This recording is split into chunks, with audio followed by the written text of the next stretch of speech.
День, уважаемые коллеги! Продолжаем наш онлайн-фестиваль «Музей как ресурс развития территории», который приурочен к столетию образования Чувашской автономии. Предполагаемая продолжительность сегодняшней сессии – 2,5 часа.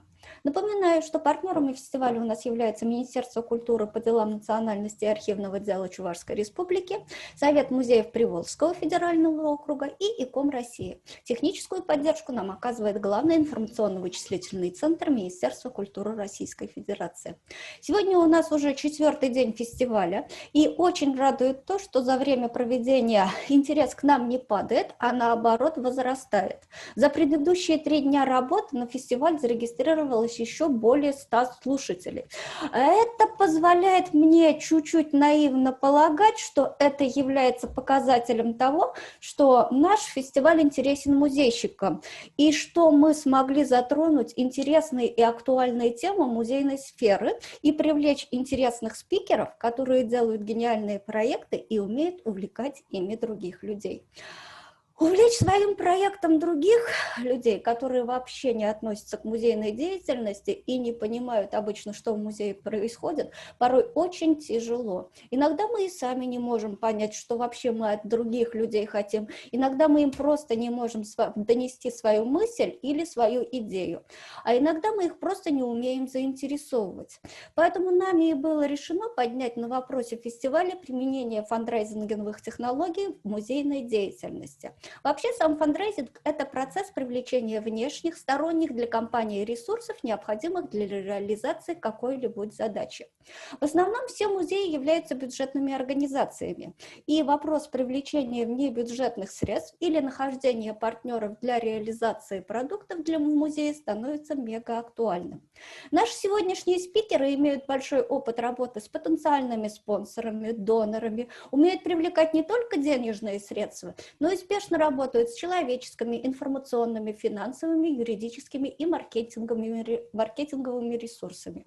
Сегодня с нами Татьяна Фирстова, Екатеринбургский музей изобразительных искусств, Татьяна Червячкова, Мордовский республиканский объединенный краеведческий музей, Наталья Козловская, Музей изобразительных искусств Республики Карелия, Денис Загонскин, Томский областной краеведческий музей. И еще отдельный небольшой блок нашей секции мы хотим посвятить теме музейных эндаументов или фондов целевого капитала. У региональных музеев они имеются у Томского областного краеведческого музея, Красноярского художественного музея и Омского областного музея изобразительных искусств. Сегодня с нами Алексей Матвеев, и с ним вместе будут разговаривать об эндаументах Константин Ширко, Владимир Луза и Георгий Романенко. Итак, начинаем наш семинар. Первый докладчик Татьяна Валерьевна Фирстова, заведующий сектором по работе с корпоративными заказчиками Екатеринбургского музея изобразительных искусств. Работа с партнерами музея. Татьяна, вам слово. Всем доброе утро, но у нас уже практически обед, у нас первый час дня. Сегодня я вам расскажу о наверное, такой работе музея, которая, наверное, не касается финансов, потому что с финансами все работают, а как мы знаем, для музея важны не только финансовые вливания, но и все остальные вливания тоже очень важны. Значит, я вам расскажу про проекты Музея изобразительных искусств Екатеринбурга в период самоизоляции в этом году, поскольку мы закрылись где-то в середине марта. Этот доклад рассказывал Никита Николаевич Корытин, директор музея ИЗО, на фестивале «Интермузей».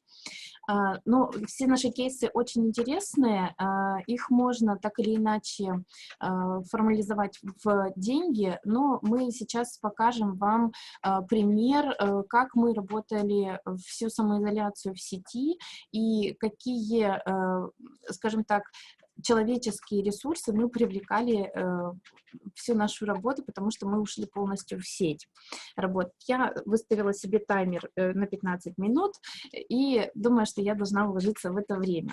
Если у вас будут вопросы, пожалуйста, пишите, не стесняйтесь, я вам на все вопросы отвечу. Итак, Как известно, что каждый сотрудник музея, музейной сферы, музея является фандрайзером. То есть не только отдельная единица в музее, но и каждый человек, так или иначе, у него есть знакомые, родственники, которые работают в определенных сферах, которые могут быть интересны самому музею.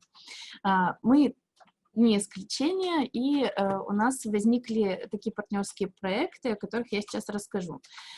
Ну, самый главный партнерский проект, это у нас проект с Государственным Эрмитажем. Мы строим Эрмитаж Урал, скоро состоится его открытие, и совместно с Государственным Эрмитажем мы проводили прямые включения из нашего будущего культурного центра, были онлайн-экскурсии по постоянной экспозиции музея, и также директор выходил с экскурсией, показывал стройку. Значит, здесь поддерживал сам Эрмитаж, это все транслировалось с репостами в сети Эрмитажа и в наши, и за прямые трансляции у нас был примерно 1 миллион просмотров. То есть мы инвестировали всех посетителей музея, которые не смогли прийти в период самоизоляции в музей, в наши социальные сети. И, соответственно, всем нужны были охваты, и нам, и Эрмитажу в том числе. Так, следующий проект. Есть такой проект ОКО, я думаю, что вы с ним знакомы. Мы с ним тоже познакомились и уже ретранслировали все наши онлайны, которые мы делали, снимали лекции, мастер-классы, виртуальные экскурсии. Мы транслировали на ОКО. У нас не только там концерты, прогулки по музеям, другие какие-то форматы. Это все тоже у нас вылилось в количество просмотров на этом ресурсе. Значит, случился у нас такой партнер, как Дом.ру. Я думаю, что он вам всем тоже очень известен. У него был онлайн-проект «Ночь музеев», которая в этом году в мае состоялась онлайн. В этом году в Екатеринбурге она пройдет еще и офлайн в ноябре месяце. Но я думаю, что все проекты, которые будут для людей, которые придут в музей ногами, будут транслироваться еще и онлайн. Количество посетителей и зрителей площадки Дом.ру вы тоже можете наблюдать. Это около 500 000 людей, которые посмотрели наши экскурсии и мастер-классы. Они все сохраняются на этих ресурсах, вы можете прийти, посмотреть все наши программы. Значит, у нас есть наш давний партнер, компания РМК и Онкоцентр. Мы делаем совместную, уже много лет мы делаем совместный проект «Искусство против рака». И ко Дню Победы сделали мультик «Пластилиновые истории». Его можно посмотреть, он очень интересный, он очень такой веселый. И детки из онкоцентра, которые вот находятся на реабилитации, создавали персонажей и озвучивали их. Мы это все снимали, монтировали и на 2 площадках показывали то, что у нас получилось. То есть 3000 просмотров у нас в социальных сетях получились. Мы задружились с «Комсомольской правдой Урал» и каждый понедельник отправляем на эфиры нашего заведующего сектором наивного искусства Андрея Бобрихина, и он рассказывает не только про музей наивного искусства, который является нашим филиалом, но и рассказывает еще какие-то интересные факты про художников-наивистов, которые у нас выставляются в музее. Или вот недавно у нас проходили выставки, и он рассказывал про их произведения, а также про нравы, быт народов Урала, которые живут здесь у нас в Свердловской области. Значит, давний партнер компания Теле2 выпустила к Ночи музеев такой проект, который назывался «Дом по другим правилам», и мы в него точно так же встроились, в этот проект. Значит, расскажу чуть-чуть поподробнее. С Теле2 мы начали общение 4 года назад. 2 года мы не понимали, как мы можем помочь друг другу, но у нас все-таки случилось партнерство. На территории музея появились лаунж-зоны, в которых можно почитать книжку, зарядить мобильный телефон, посерфить в интернете. Но мы от Теле2 берем как бы не только какими-то физическими, да, благами для музея, но еще и они вкладывают очень большие средства в интернет-компании, они помогают продвигать нам наши выставки, проекты, они платят за СМС-оповещения своих абонентов, они постоянно привлекают к музейным проектам блогеров, они оплачивают их работу и распространяют эту информацию про музей, и мы получаем тоже колоссальную отдачу от этого партнера. Но еще раз скажу, что мы к этому шли очень долго, и у Теле2 есть прямо сейчас кейс с нашим музеем, он полный, который они могут транслировать на другие территории, и я приглашаю присоединиться к нашему проекту Теле2 все остальные территории Российской Федерации, где присутствует этот сотовый оператор. Так, конечно, пока мы все сидели дома, мы захотели выйти и в офлайн. Значит, у нас есть партнер Синара, галерея Синара Арт, и совместно с многими музеями страны мы сделали офлайн выставку. Она размещается на центральной улице города Екатеринбурга, улице Ленина. Можно подойти, это такие стенды, на которых размещены репродукции картин Леонардо Доржанского, это наш герой, импрессионист, которого в этом году было юбилей 145-летия, и можно было познакомиться не только в офлайн, но и еще мы сделали специальный лендинг Доржанский.ру, можно туда тоже прийти и все посмотреть. У этого проекта случился аудиогид партнерский, который нам записал интересный ведущий с радио, с Вести Урал, с телеканала. Зовут его Слава Захаров. И люди приходят, могут навести QR-коды, послушать на Easy Travel этот аудиогид и посмотреть в офлайне выставку, когда было еще всем запрещено ходить, посещать культурные учреждения. Значит, в период самоизоляции мы задружились с социальной сетью ВКонтакте, которая начала поддерживать прямые эфиры музея ИЗО. И у нас в группу резко начало приходить колоссальное количество людей ВКонтакте. Мы делали рекламные посты с плеером, рассчитанные на определенную целевую аудиторию. И у нас было хорошее количество просмотров, комментариев, людям нравится. Мы до сих пор продолжаем работать с ВКонтакте. Не дай бог случится вторая волна коронавируса, мы будем уже готовы, и уже у нас это все отработано. Так, значит, еще расскажу про партнерство с радиостанцией. Есть у нас в Екатеринбурге радио «Рок Арсенал». Мы с ними делаем фестиваль на крыше музея, называется «Рок-музеум». В этом году он не случился по причине того, что город закрыт.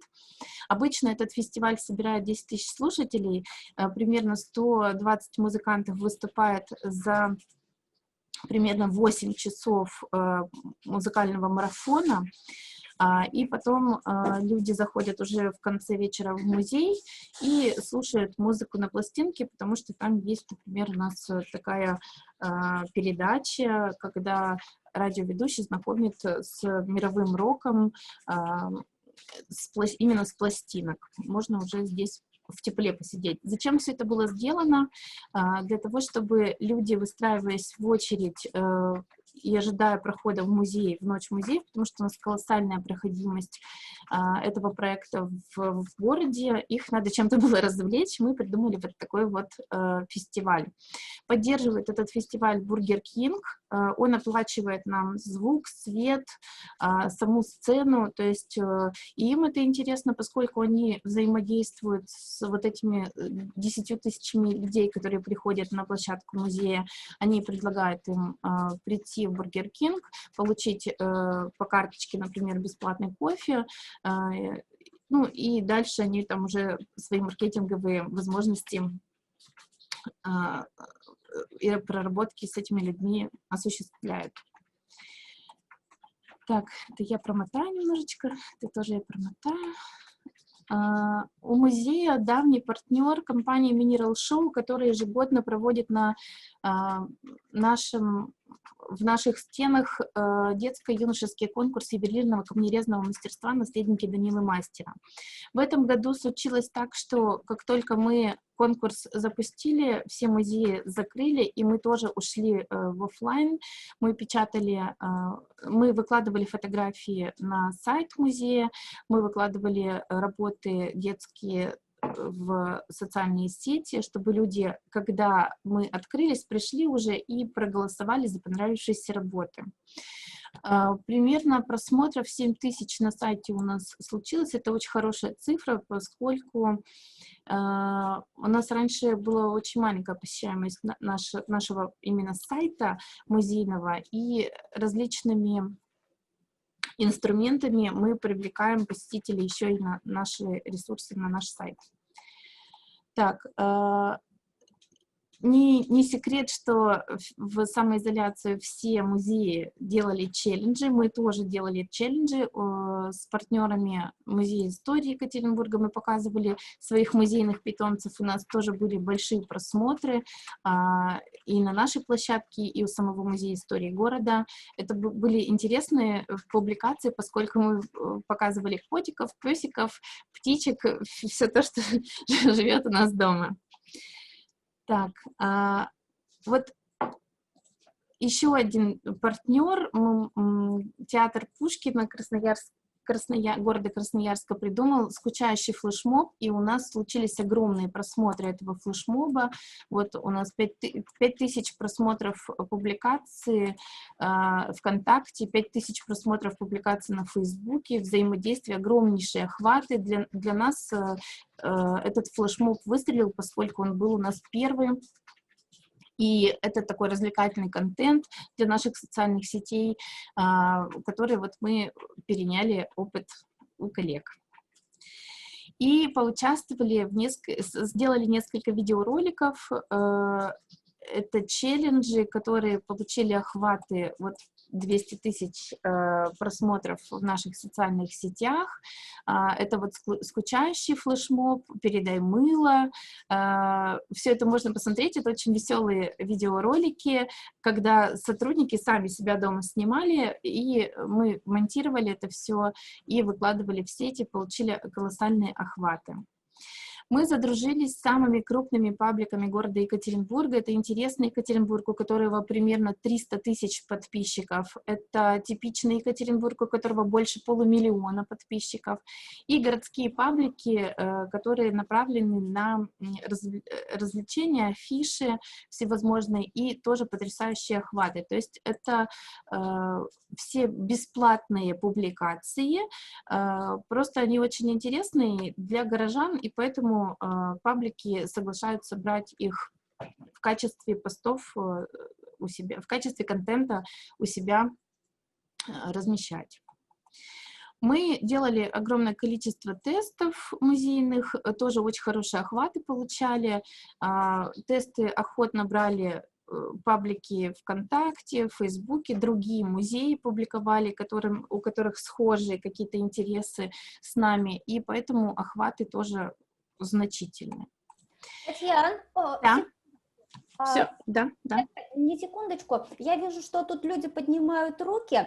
Есть у нас внизу вкладочка «Вопросы и ответы». Задавайте, пожалуйста, пишите, пожалуйста, туда свои ответы, я потом их Татьяне прочитаю. Спасибо, Татьяна. Вот у меня есть открытые, неотвеченные и отклонено. К сожалению, я пока Нет, вопросов это не вам, вижу. я зрителям говорю, а вы продолжайте, извините, пожалуйста. Все, ничего страшного. Значит, мы сделали совместно с нашим пиарщиком музея раскраски, предложили скачивать с музейного сайта.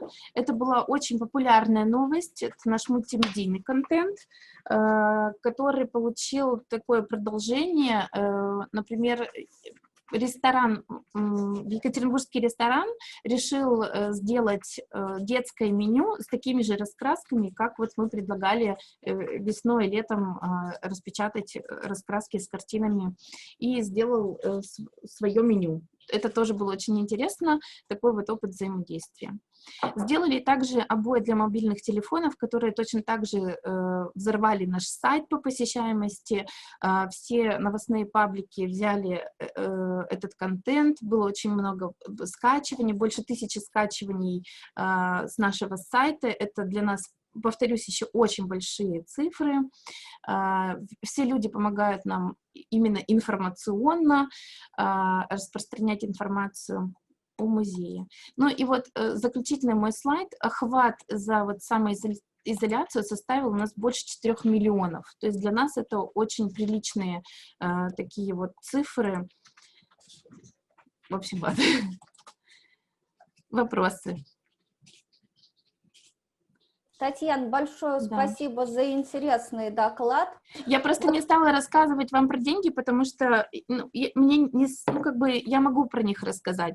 Например, все, что приходит в музей, например, у нас есть кофейные партнеры, которые нам дают кофе, у нас есть партнер, который, это пивная компания, которая предлагает нам фри-продукт на открытии выставки, который поддерживает наш вот такой фестиваль, фотофестиваль, который называется «Фотолето», уже очень долгое время, уже 5 лет подряд он поддерживает и дает нам на все наши открытия самые свежие, самое вкусное пиво в Екатеринбурге. Ну, то есть мы это все монетизируем, у нас в конце года составляются такие вот отчеты, это не секрет, мы их печатаем в наших отчетах годовых у музея. Мы сюда же включаем скидки, например, которые нам предоставляют отели на поселение наших гостей.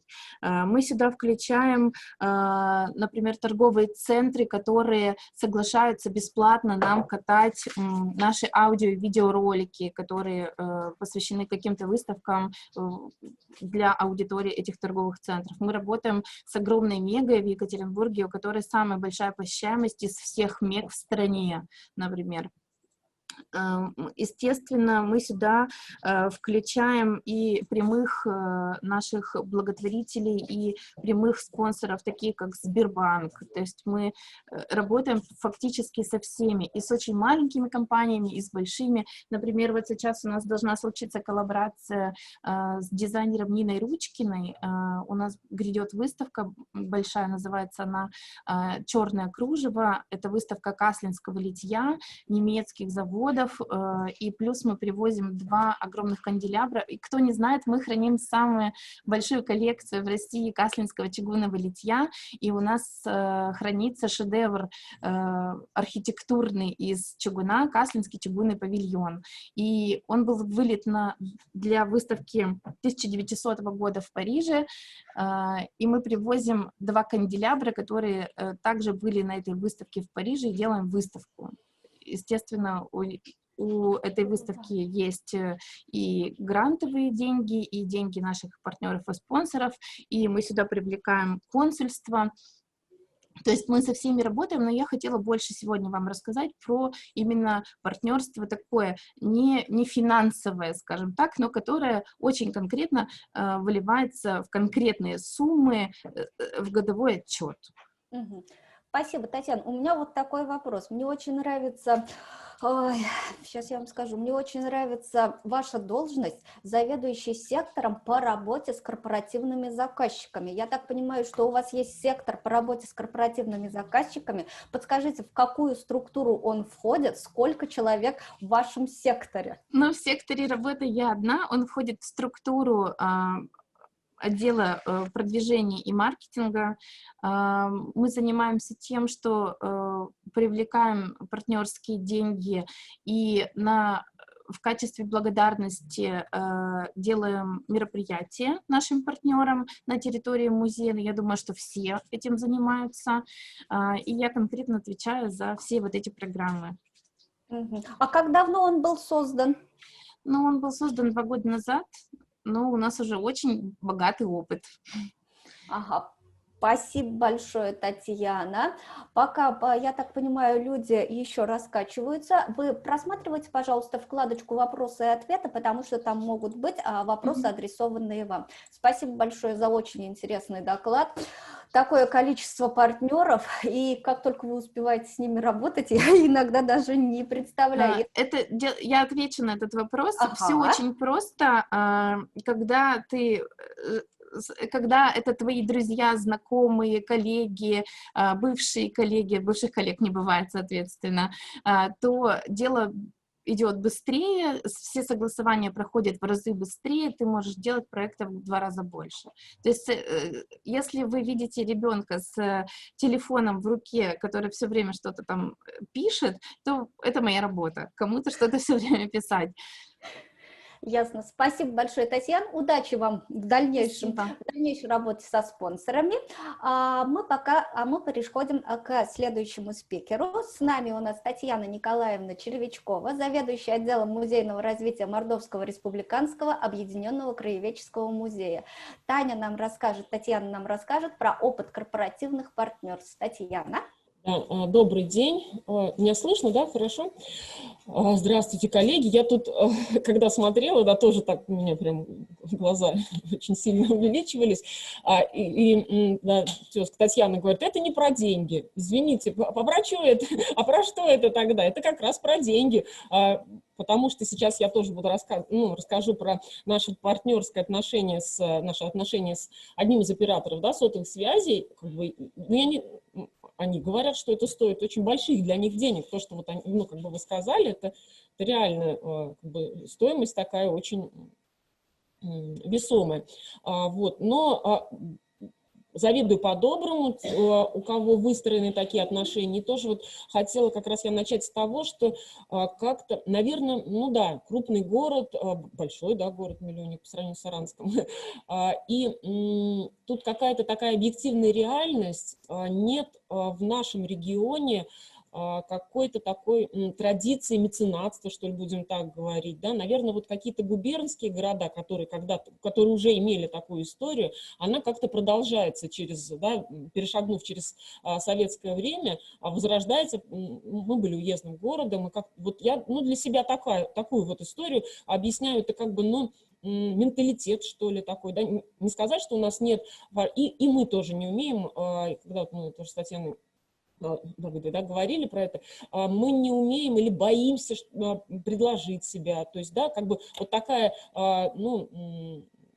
двуякая проблема, да, то есть и у них нет привычки предлагать, и у нас нет привычки предлагать, и поэтому есть определенные сложности в привлечении капиталов и в привлечении помощи, да, в сотрудничестве с партнерами коммерческими, с бизнесом, но мы с этим работаем, и сейчас, конечно, гораздо плодотворнее стали работать, как-то расширился наш диапазон наших контактов и наших связей. Так, сейчас мы, да, все это начнем. Видно все? Так, всем. Наш музей, конечно, да, по традиции приглашаем приезжать в город Саранск, Республика Мордовия. У нас музей больше 100 лет нашему музею, очень большой. Одно из старейших учреждений культуры в Республике Мордовия, с 1918 года основан. 3 этажа, 2 этажа постоянной экспозиции, более 250 тысяч экспонатов и, соответственно, посещений тоже более 10 тысяч в год. Но у нас жителей в городе Саранске порядка 280 тысяч. То есть у нас даже республика, да, не является миллионником. В республике 800 тысяч жителей. Это я к тому, что, да, как бы для вас это, наверное, такая мелочь, а для нас это то, что мы делаем, да, а для тех, у кого большие проекты, большие масштабы вообще по жизни, а для нас даже то, что мы делаем, это прорыв такой, да, это шаг вперед, это для нас это очень важно.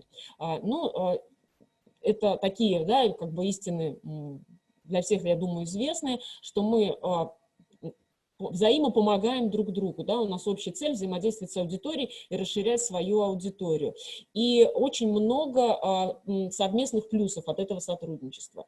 Как бы для нас самый главный плюс, что это привлечение финансовой дополнительной помощи, а все остальное, да, оно как бы совместное такое, да, и новая аудитория, и взаимодействие с сообществом, и новые технологии, которые, да, но опять же, тут исходя из финансов, не всегда музей может себе позволить, а как раз вот эти партнеры, они могут нам их предоставить, для них это работа, они этим занимаются.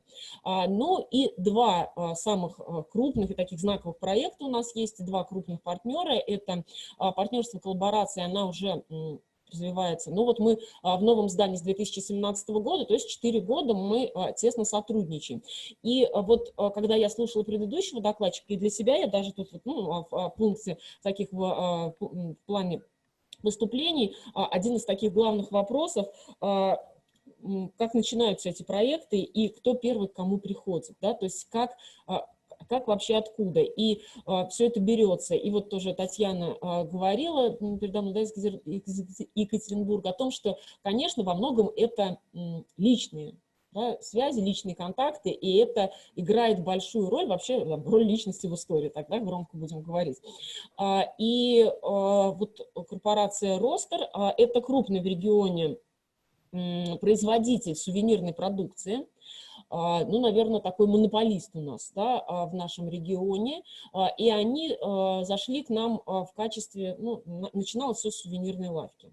То есть мы строили, ну, Татьяна была у нас, да, в музее, это все было очень быстро, стремительно, мы строили экспозицию, все везде как бы хотелось очень, ну, чтобы что-то было, и у нас такая вот появилась сразу же практически, да, сувенирная лавка, благодаря как раз фирме «Ростер», потому что вся практически продукция, она здесь представленная, вот, да, она сделана как раз этой фирмой. Есть и другие, да, поставщики, но вот это было такое главное, ну, как бы то, с чего начиналось наше сотрудничество. А затем как-то, знаете, как-то, ну, обросли мы связями, дружбой, так, подружились, и следующий был их дар, это вот такой аммонит, один из старейших в Поволжье, он был подарен фирмой «Ростер» как раз для экспозиции нашего музея. Просто, да, он был, хранился у частного коллекционера, и коллекционер, конечно, не хотел, это наиболее полный, он участвует у нас в Яндекс.Музее, то есть это для нашего региона самый полный, да, ну, те, кто в краеведческих музеях работает, они знают, что такое аммониты, да, ну, вообще, как бы, это такое, то, с чего начинается рассказ в отделе природы. Залов природы. Вот. И потом стало это, то есть они как бы постепенно стали знакомиться тоже с нашей коллекцией, и наша коллекция стала разрастаться и увеличиваться за счет как раз помощи вот этой фирмы «Ростер». В феврале 2020 года фирмой «Ростер» была подарена коллекция, передана нашему музею, коллекция сувенирных памятников города Саранской Республики Мордовия в масштабе 1 к 10. То есть это был такой для них, конечно, каждый памятник снабжен QR-кодом, история этого памятника и история производства этого макета, этого, да, как бы масштабности этого памятника, из каких материалов. То есть это, ну, такая взаимная популяризация. На тот момент вот количество посетителей, это была зима, да, и по городу, например, экскурсии, они как-то не сильно, не сезон, количество посетителей в музее увеличилось, потому что это было резонансное такое открытие этого зала, будем так говорить. Эти памятники находятся теперь в экспозиции, они представлены, можно прийти, посмотреть, прочитать, и это такой вот, знаете, ну, такой добрый жест, да, добрый дар. И полезны и нам, и им, потому что есть еще меньшие копии, они представлены в сувенирных лавках, и их можно приобрести. Конечно, да, то есть они, ну, без финансов, без выгоды финансовой, но такие вот партнеры, как бы, бизнес не будет входить, но такие партнерства, они рассчитаны на долгое, да, сотрудничество, на долгий срок, и оборот у них как бы будет такой, ну, продолжительный во времени, да, прибыль получат они там через какое-то время. И вот продолжая разговор о коллекциях, затем, то есть, ну, как бы, почему мы, то есть это также как-то, ну, совместная наша такая инициатива, почему только, ну, например, городская, да, архитектура, почему вот мы коллекциями вашего музея не выставляем ее как сувенирную продукцию. И это, ну, такой известный, да, ход. Многие музеи этим занимаются. Да, у многих музеев есть продукция, сувенирная продукция, основанная на коллекции этого музея. Вот я тоже тут в платке как раз по мотивам, то есть я не просто его, да, это мой личный платок, я его приобрела, мне нравится, по мотивам, значит, картин, представленных в нашей экспозиции, выпущены были платки. И вот это вот партнерство, оно продолжается. То есть, да, еще больше экспонатов мы включаем в этот такой, да, в этот оборот, будем так говорить, и они у нас представлены. И бюсты, которые представлены в нашей коллекции, и, значит, и вот платки, и, например, у нас вот есть памятник, самый первый памятник в городе Саранске, бюст Александра Сергеевича Пушкина, который стоял в парке, в городском саду, а потом он был передан нам в музей в 1937 году. Вот этот бюст тоже к дню рождения Пушкина, он пользуется популярностью, создан как раз фирмой Ростер, там, технологии новые, 3D-технологии, мы, то есть это такое вот, ну, долгосрочное сотрудничество, которое оно у нас будет еще продолжаться, да, возникло просто с как бы, желанием приобрести лавку, значит, да, сувенирную, открыть еще одну точку продаж, а получилось так, что мы очень тесно теперь сотрудничаем, ну, конечно, нам это тоже есть выгода, да, по договору, каждый 10-й платок из этой коллекции, он как бы является собственностью музея, ну, плюс и то есть это хороший подарок, да, для официальных гостей, не для официальных тоже. Поэтому вот, это такой положительный у нас опыт и очень, ну, такое хорошее сотрудничество. Опять же, наш логотип везде, что это из коллекции, да, поэтому популяризация нашего музея таким способом идет полным ходом. От нас финансовых затрат никаких, да, от нас, конечно, ну и тут даже большого и такого какого-то физического труда и большого времени для этого не требуется, потому что картины и произведения искусства, какие-то значит, да, там, музейные предметы, они уже созданы для нас, мы их просто храним. Ну, а вот следующий проект, который вот отвечает тоже на вопрос, кто первый к кому приходит и как это все получилось. Это вот интересная история, которая вообще, ну, я в нее прям как-то влезла сразу и непосредственно пришли, ну, приходят, да, компании такого плана для того, чтобы свою продукцию представлять и, ну, да, как-то агитировать нас подписаться на их услуги. Они пришли предлагать нам корпоративное партнерство, значит, подключиться там, да, все вместе, что у нас будет сотовая связь корпоративная, это будет дешевле, выгоднее нам. В общем, ну, разные свои услуги рекламируют, поэтому эта фирмы сейчас, они не только занимаются, да, сотовыми операторами, так же, как вот и про Теле2, у них очень много различных других функций, которые они сейчас в рынок входят и вводят и наполняют.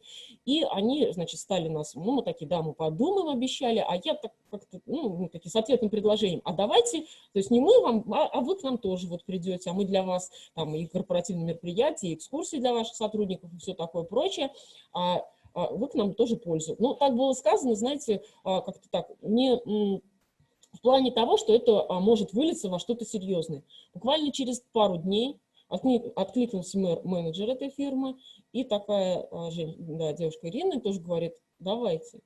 И вот тут я тоже для себя поняла, что мы, конечно, да, если бы нам давали, ну, наверное, все музеи, как бы со мной все коллеги согласятся, что если бы нам давали чисто деньгами, мы бы, наверное, как-то, у нас свои планы и свои цели, куда их реализовать, да, и когда я коллегам стала говорить, что вот фирма, значит, говорят, да, мы хотим выступить вашими партнерами, предлагайте нам свои проекты, куда мы можем вложиться.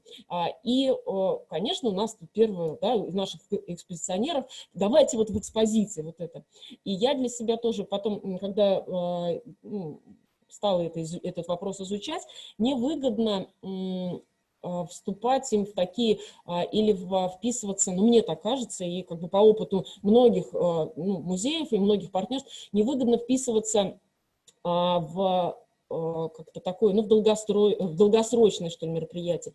Им конкретно важен конкретный проект, конкретный выставочный проект, конкретная музейная программа, которая имеет точное начало и точное окончание, чтобы затем проследить тот момент, ну, где, да, какую выгоду они из этого извлекли. Потому что, например, сделать что-то нам в экспозиции, да, то есть они, конечно, имеют там, да, финансовую возможность, если, или там даже мы повесим этот там, знак, что оказанная поддержка, там есть такие, да, и всегда, но это не всегда выгодно как раз вот для таких партнеров.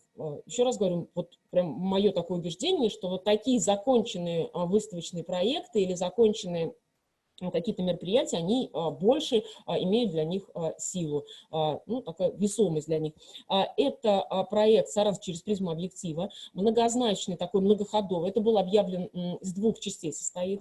Был конкурс фотографии города современного среди жителей города объявлен, да, приняли участие и довольно-таки, ну, известные фотографы, потому что главным призом здесь было размещение на стендах. И, ну, такая основная часть этого проекта – это фотографии, уникальные фотографии из фондов нашего музея, которые тоже размещены на стенде с описанием, и к ним снабжен аудиогид. Они снабжены, вернее, аудиогидом. Значит, наша работа была в подборе фотографий, в составлении текстов и аннотаций, и тут мы как бы, да, вот такая, и наш же был макет. То есть наши сотрудники делали макетирование. Все это проходило согласование, конечно, это региональная, да, фирма, проходило согласование с Москвой, это было, ну, трудоемко для нас. И было, знаете, так как бы, ну, очень тяжело, честно вам скажу, потому что мы как-то, для нас это первый такой проект серьезный, и было очень сложно даже перестроиться на волну такого бизнеса. Мы хранители, да, у нас, вот, да, говоря о коллегах, у нас нет специального человека, который бы занимался франдайзингом, у нас нет вообще специального человека, который бы занимался маркетингом. Вообще вот я возглавляю отдел музейного развития, который как-то подспудно вот эти все проекты подтягивает в музей. У меня историческое образование вообще как бы изначально. В музее у нас в основном у всех вот такое гуманитарное образование, которое имеет отношение как раз к выставочной деятельности, к хранению, к, ну, как бы, да, к именно вот музейной такой работе, как она воспринималась до недавнего времени.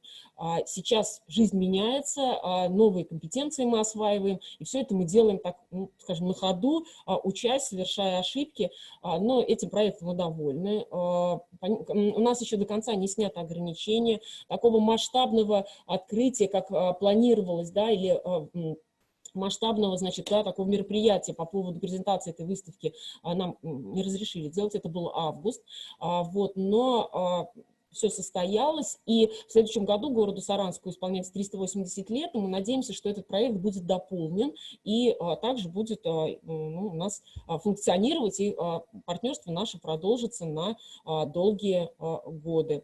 Ну вот, если вкратце так, да, тут как бы, да, главный момент, что как-то так у нас случайно получился этот проект, да, то есть они пришли предлагать свои услуги, а мы, вылилось это в совместный проект, и к тому, что такой, да, вывод, и к тому, что мы не всегда готовы сотрудничать, мы, ну, так как-то, не люблю я это слово, что мы провинциальные, и у нас мышление такое провинциальное, да, то есть как бы, ну не хочу я так себя называть, но практически это так получается, часто на деле, да, то есть мы, конечно, опытом коллег там у федеральных музеев, но вот этот стереотип переломать, что это вот у них там, да, они же вот там в Екатеринбурге, они же там в Москве, у них там все по-другому, а у нас вот не получится, вот этот какой-то страх внутренний, это самая главная проблема, которую нужно преодолеть и уметь себя продать, предложить. Ну вот, в общем, все.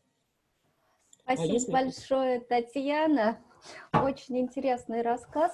Подскажите, пожалуйста, исходя из того, что вы рассказали, я поняла, что у вас работа строится сейчас случайным образом. А нет у вас какой-то стратегии развития, вот именно работы со спонсорами в музее? Ну, к сожалению, нет. Единственное, вот наше сотрудничество с фирмой «Ростер», которым мы, да, то есть у нас есть там планы, да, по выпуску совместной продукции с сувенирные, по там, расширению ассортимента, но они как бы активно там, на массовые, ну, какие-то мероприятия нам тоже помогают, активно включаются.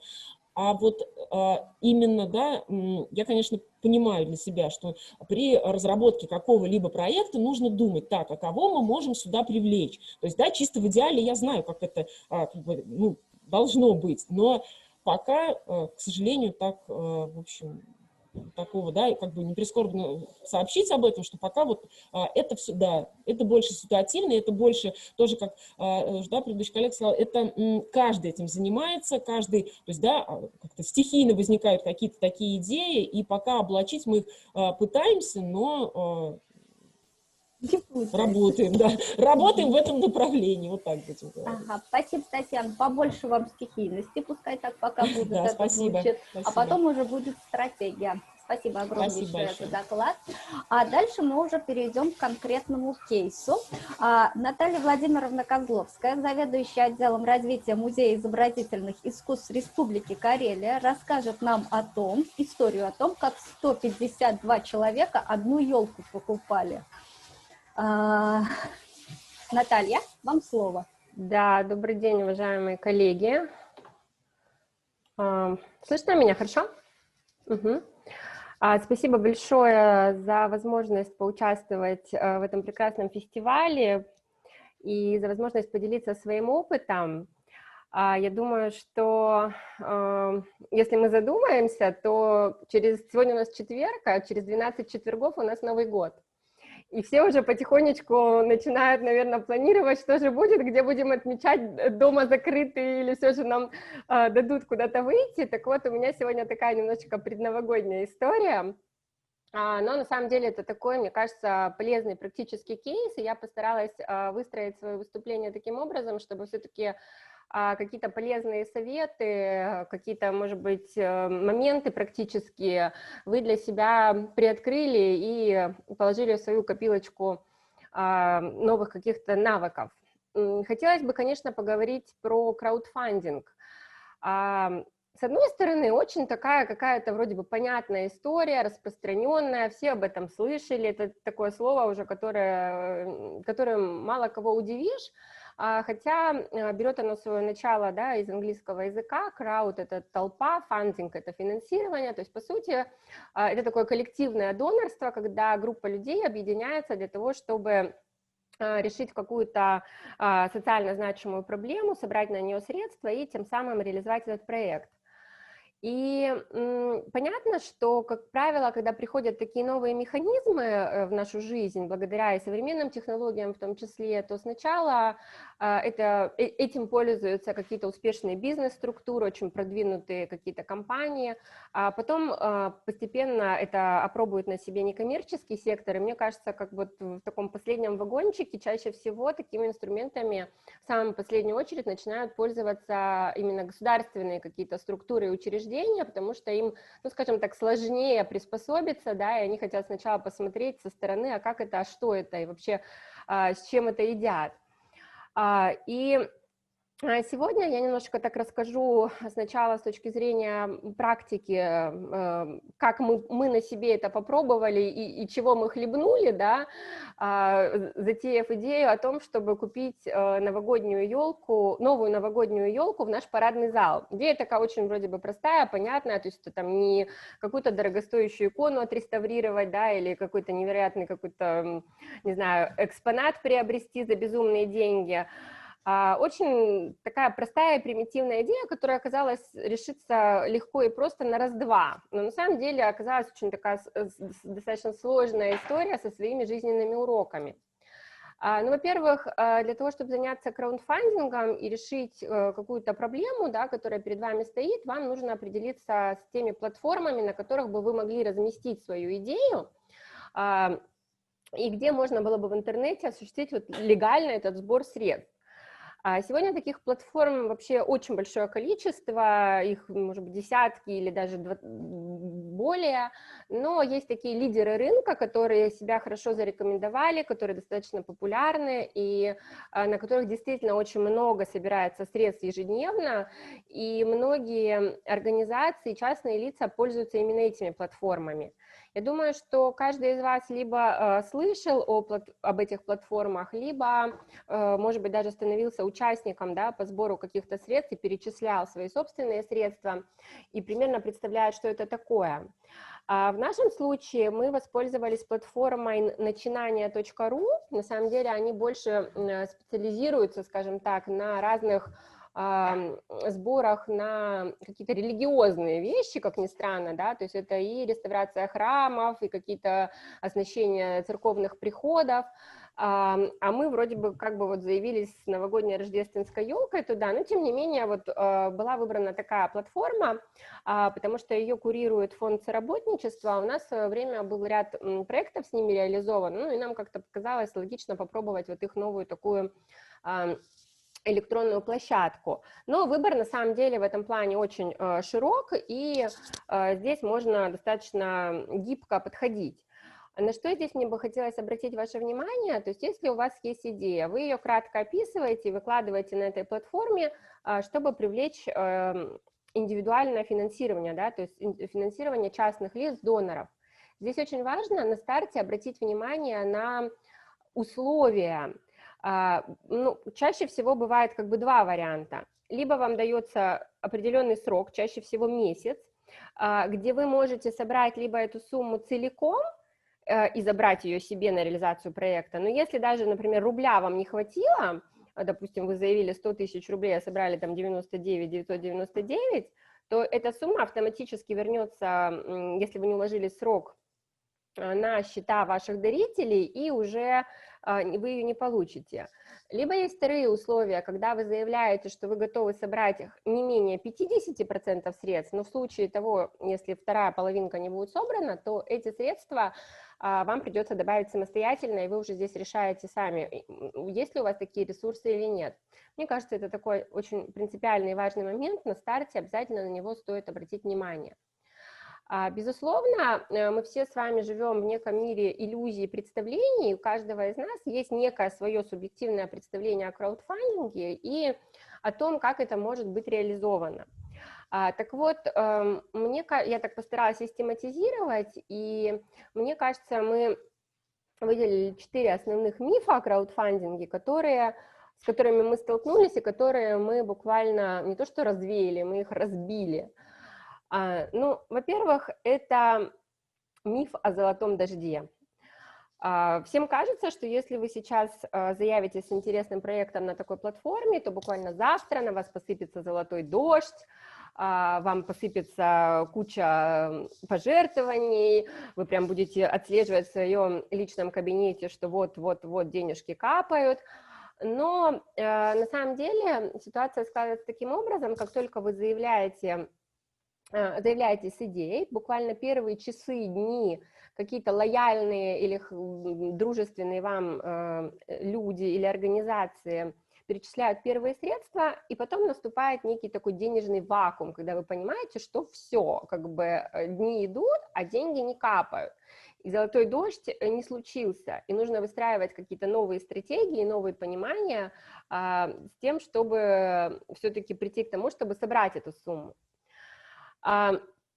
Второй миф – это некое завышение ожиданий. Давайте с вами задумаемся, как вот в течение обычного даже рабочего дня, сколько мы с вами из разных источников получаем запросов на то, чтобы помочь кому-то, на то, чтобы решить чью-то социальную проблему. Как только вы открываете интернет, вы видите у себя в контекстную рекламу, там больные дети, старики, у кого-то там что-то сломалось, вы идете по улице, у вас там просят, допустим, на улице пожертвовать денежку. То есть мы каждый день, ежедневно, каждый из нас сталкиваемся с огромным количеством обращений на то, чтобы нам помочь. И мы в какой-то степени начинаем становиться к этому равнодушными. И очень сложно достучаться в чью-то душу и убедить человека, что именно там на ваш проект, на вашего ребенка, на ваше социально значимое мероприятие нужно пожертвовать деньги. И вот этот миф о завышенных ожиданиях, что сейчас ваш проект выстрелит и вам вот посыпется этот золотой дождь, он очень-очень сильный, но об него очень-очень, как об скалу в море, можно очень сильно разбиться. На нашем опыте мы базируемся в Республике Карелия, кстати, вот выше, да, мы говорили про Мордовию, мы тоже очень небольшие, порядка менее миллиона жителей в самой республике, около 300 тысяч жителей в городе Петрозаводске, где мы базируемся, это столица республики. Так вот, когда мы реализовывали наш проект, мы примерно поняли, что средний чек, так можно сказать, да, среднее количество средств, которые готов пожертвовать индивидуал, 100 рублей. 100 рублей – это та сумма, которую не жалко, да, это даже меньше, чем чашка кофе, ну, стоимость чашки кофе в кафе.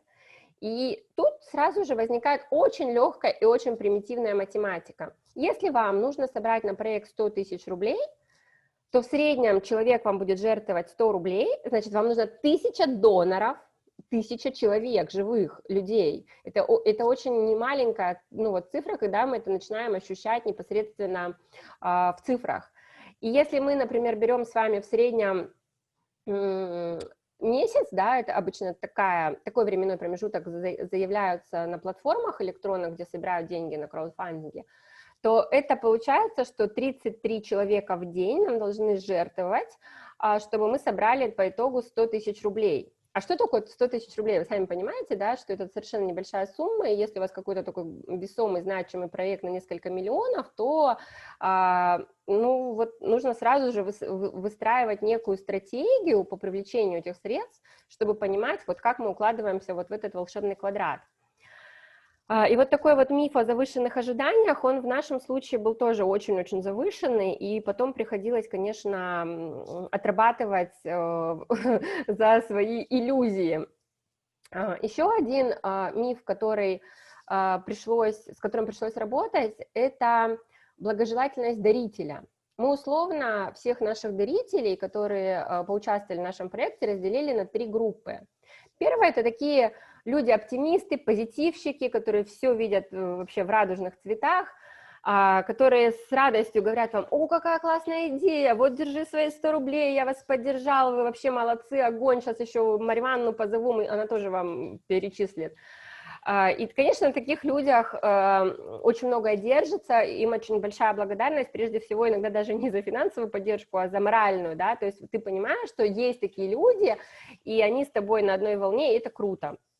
Вторая группа дарителей – это люди такие, их можно условно так назвать, выгодополучатели. То есть они тебе говорят: хорошо, мы вам перечислим 100 рублей, а что нам за это будет? Может быть, бесплатный билетик, может быть, какое-то мероприятие, вот у меня есть дети, и мы хотим к вам прийти на мастер-класс бесплатно. И порой, знаете, ты сталкиваешься с ситуацией, что они хотят вот этот обратный эффект гораздо более дорогой, чем они перечислили тебе. То есть у меня была ситуация, когда девушка перечислила мне 50 рублей и очень сильно как бы писала мне несколько дней в социальных сетях, что мы должны всей их семье предоставить бесплатные билеты в музей.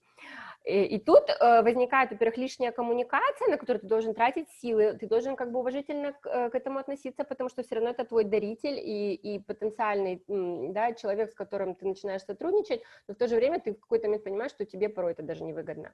Ну и третья категория людей – это критиканы, которые просто начинают откровенно высказывать недовольство. Что это значит, вам нужна елка? Вы что, сами себе елку не можете купить? Что это значит, вам Министерство культуры елку не может купить? Они начинают вот прям публично высказываться в социальных сетях, на сайте. И вы знаете, бывают такие ситуации, когда они портят вообще всю рекламную кампанию вот этого мероприятия. И порой бывали даже такие проекты, когда учредитель учреждения культуры говорил, что все, мы все останавливаем, сбор средств, все возвращаем, только не продолжайте вот этот цирк. То есть здесь нужно очень четко понимать, как вы будете с каждой группой этих людей выстраивать стратегию коммуникации, и кто непосредственно будет общаться с ними, да, отвечать на комментарии в социальных сетях, там, на звонки, на еще какие-то моменты. Это оказался очень большой блок работы, с которым мы в тот момент не были готовы, и пришлось очень опять же, затратно чисто временно работать вот по этим направлениям. Поэтому вот с этими моментами нужно думать заранее. Ну и четвертый миф, с которым мы тоже столкнулись, это недоверие людей к платежным системам. То есть, казалось бы, у всех есть карточки, все пользуются магазинами онлайн, да, имеют Яндекс кошельки и чего только не имеют. Но как только вы просите перечислить деньги на какой-то там счет, на какую-то платформу, на ваш проект, люди говорят: не, проект, конечно, замечательный, мы готовы дать деньги, но мы не хотим забивать данные своей карты вот на какой-то сайт или что-то там еще. И получается, что вы опять сталкиваетесь с преградой такой условной, которой вроде бы недавно не было. И здесь тоже нужно быть готовым где-то помочь объяснить, а как же вот этот платеж осуществить, где-то, например, предложить вариант, когда вы можете, там, не знаю, приехать в музей и в офлайн в кассу внести, то есть предложить вашему дарителю какой-то спектр услуг, возможностей по внесению вот этих средств, и к этому тоже нужно быть готовыми. Бывают еще такие истории, когда предлагается перевести, например, деньги на карту Сбербанка там руководителя проекта, вот как бы таким заниматься вообще не советую, потому что это вот очень-очень-очень нехорошие, нелегальные дела, хотя иногда в практике я встречаю такое, но, честно говоря, рекомендую все-таки пользоваться какими-то официальными легальными вот вещами, которые потом можно будет подтвердить. Вот это таких 4 базовых мифа, которыми нам пришлось столкнуться, и это было довольно сложно проработать и потратить на это время. И в связи со всеми вот этими вышесказанными вещами здесь появляются некие стратегии краудфандинга, да, то есть, а как же нам в итоге взаимодействовать, чтобы тратить меньше времени, собирать больше денег и быть максимально эффективными. Я тоже здесь выделила условно 3 таких блока. Фактически это такие круги вашего общения. То есть сначала при любом раскладе вы задействуете, как вот Татьяна Фирстова тоже говорила, что да, не бывает там бывших коллег, друзья, коллеги. То есть сначала при сборе средств вы все равно так или иначе обращаетесь к тем, кого вы знаете. Да, вы пишете личные письма, обращения, делаете рассылки, то есть просите поддержать проект. Когда вот эта вот первая волна у вас исчерпана, тех потенциальных дарителей, вы уже все свои силы направляете на общественность, да, то есть задействуете каналы более широкие, привлекая СМИ, партнеров и так далее, чтобы максимальный круг потенциальных дарителей мог принять в этом участие. Ну и в самый, мне кажется, последний момент важно подключить публичных личностей, когда вам не хватает какой-то уже в конце, скажем, там, вы собрали 70% от заявленной суммы, и вы понимаете, ну вот не хватает еще 30%. И тогда вы приходите к публичным личностям из вашего региона, города, через звонки, через письма, через какие-то другие каналы, и говорите: слушайте, ну вот у нас такой классный проект, его уже 100 человек поддержали, мы собрали вот такую сумму, осталось 3 дня, 20 там, тысяч рублей или, не знаю, 100 тысяч рублей, ну, вот грех не помочь. И в этой ситуации очень часто это работает, потому что для публичных личностей, для медиаперсон, для них очень важно как бы в нужный момент, в нужном месте выстрелить и показать, что, о да, вот мы тоже в этой тусовке, в этой компании, и вообще вот этот классный проект поддержали, и вообще последние наши 5000 рублей стали решающими в этом. То есть для них это тоже как бы такой достаточно медийного характера ситуация, которую можно использовать в вашу пользу. И дальше, вы знаете, кажется, что ну вот, все, мы прошли все круги ада, мы уже со всеми пообщались, критиканов отбросили, оптимистов поблагодарили, публичные личности с нами, ну все, деньги у нас, завтра мы идем покупать елку, Новый год в конце концов скоро, или там новый проект делаем. Но вот здесь начинаются все как бы самые сложности. Почему? Потому что любая платформа, которая собирает для вас деньги, это не благотворительный проект, люди зарабатывают, да, это такой бизнес-проект. И первое, с чем вы сталкиваетесь, это комиссия банка. То есть после того, как вы собрали свою сумму, комиссия банка, которая осуществляла все вот эти вот итерации, она может быть очень внушительной. В нашем случае это была история 1,8% мы заплатили. Но вы себе представляете, если вы собираете 100 тысяч рублей, да, то комиссия это около 2000 рублей, если вы собираете миллион, это уже 20-очка, а если вы собираете больше, ну, то есть вы понимаете, да, вот эту прогрессивную шкалу, и вы должны ее себе в голове закладывать, что эти деньги, они будут в итоге не ваши. Второй момент. Благотворительная краудфандинговая платформа – это не какой-то там индивидуал или какая-то виртуальная штука, это конкретное юрлицо, на которое упали деньги. И как только вы захотите их забрать, у вас начнутся отношения юрлицо-юрлицо.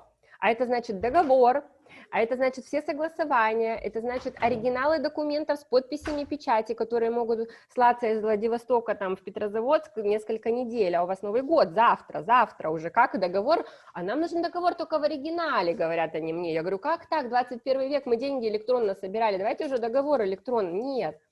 Экспресс-почта – это новые расходы. Это как бы очередной стресс, с которым вы сталкиваетесь.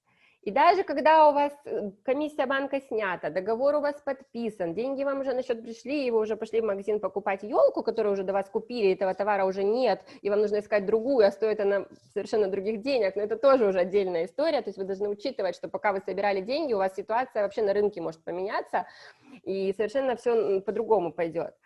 Но дальше должен быть отчет, то есть это такой нормальный грантовый отчет, где вы пишете всю вот эту портянку, что вы там сделали, вы прикладываете все финансовые документы, куда вы все потратили, вы прикладываете фотографии, вы прикладываете выписки из СМИ, что вот про это писали. То есть это опять такая дополнительная работа, на которую вы вообще не рассчитывали ни время, ни силы, ни специалистов. И это тоже нужно думать заранее, чтобы потом это не оказалось вообще проблемой. Потому что мы все с вами прекрасно понимаем, то есть когда мы не можем отчитаться, наши денежки мы будем вынуждены вернуть, да, то есть здесь вот такая очень тонкая грань, с которой нужно обязательно работать. Ну и буквально пару слов про пиар-компанию, как вот среди вот этих тысяч, не знаю, сотен людей, в сердца которых вы хотите достучаться, выбрать вот этого одного оптимиста с деньгами, который вообще хочет помогать именно вам, то здесь, конечно, работают совершенно разные маркетинговые и, прежде всего, коммуникационные пиар-стратегии, да, то есть мы можем выстраивать личную коммуникацию там со своим дружественным кругом, мы можем подключить СМИ, блогеров, телевидение, радио, интернет-порталы и все, что вам угодно там в вашем регионе, и уже подключить общественность, да, и мы можем как-то выходить на конкретных медиаперсон уже через какие-то свои каналы, ресурсы и рычаги. И вот все, что связано с самой стратегией, как вы собираетесь привлекать эти средства, эта стратегия будет очень четко накладываться на пиар-стратегию, и тогда в итоге вот эти две штуки, они сойдутся воедино, и будет эффект. Так вот, спустя месяц сбора средств, в нашем проекте было заявлено 70 тысяч рублей, вообще такая не очень большая сумма, тем не менее, 152 человека нас поддержали, за 2 дня до Нового года мы купили себе праздничную новогоднюю елку, мы ее украсили, все наши детские программы прошли в тот момент запланированно и вовремя. Было очень приятно получать обратную связь в социальных сетях от тех, кто нас поддержал, потому что вот это вот народное финансирование, оно по итогу еще приносит вот такую народную радость, когда люди поняли, что вот они были сопричастны к этому прекрасному делу, и им приятно получать ну, вот этот вот публичный результат. Ну и, конечно, не забывайте благодарить своих дарителей. На этапе заявления вот этой процедуры вы обязательно распишите, кто что получит, за какую сумму, да, то есть либо это просто публичная благодарность на сайте, либо это какие-то материальные, там, не знаю, сувениры, подарки, либо это что-то более значимое, то есть у каждого дарителя есть своя внутренняя мотивация, для чего он это делает, кто-то хочет остаться инкогнито, а кто-то хочет максимальной вообще выгоды, пиара и так далее, то есть нужно почувствовать вот эти вот моменты, кому что нужно, и использовать это на свое благо. Вот такая вот получилась небольшая история предновогодняя, достаточно успешная. Из нее мы извлекли достаточно такие серьезные уроки по тому, как это делается, как это работает. И я надеюсь, что это было для вас полезно сегодня, да, кто-то что-то узнал новое.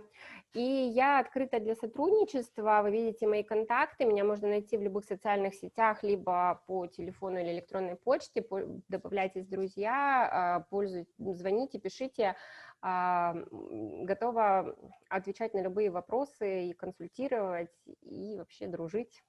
Спасибо большое, коллеги.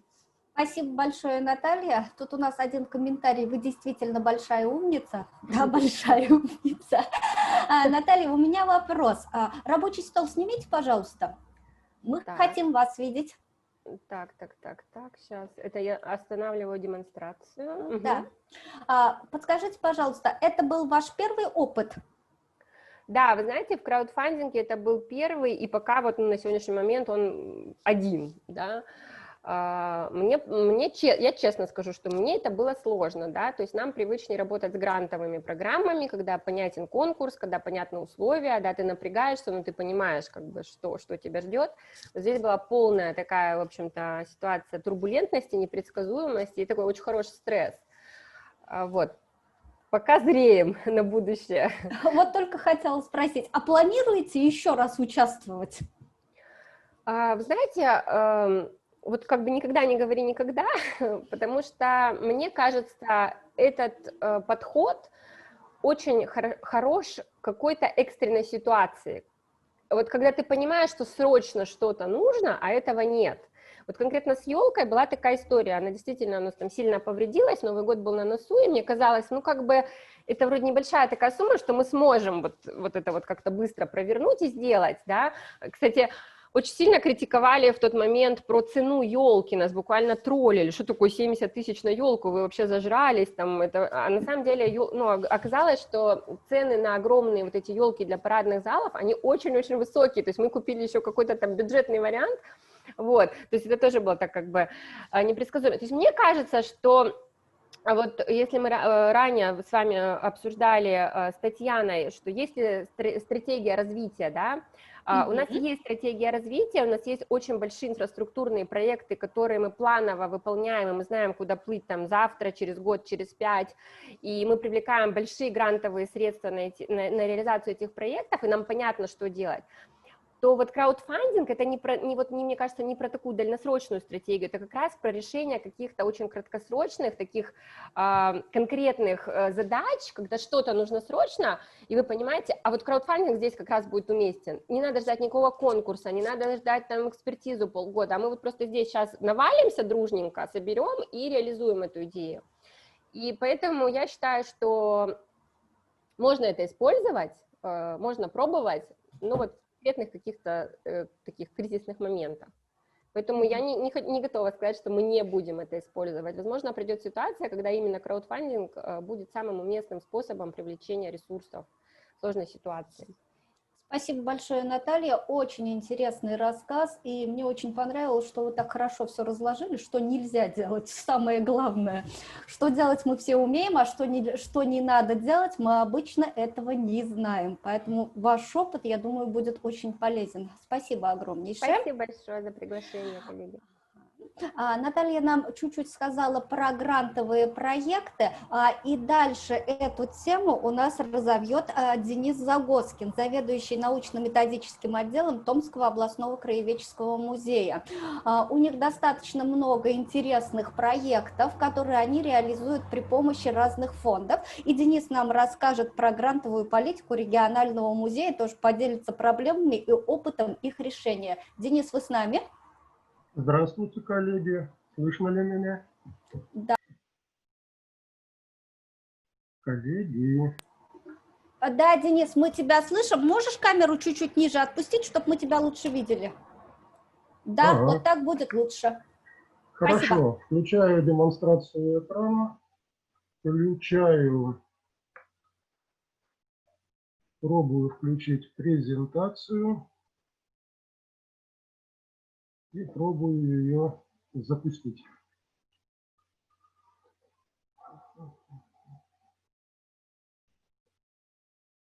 В меню сначала. Показ слайдов, да, сначала. Ага.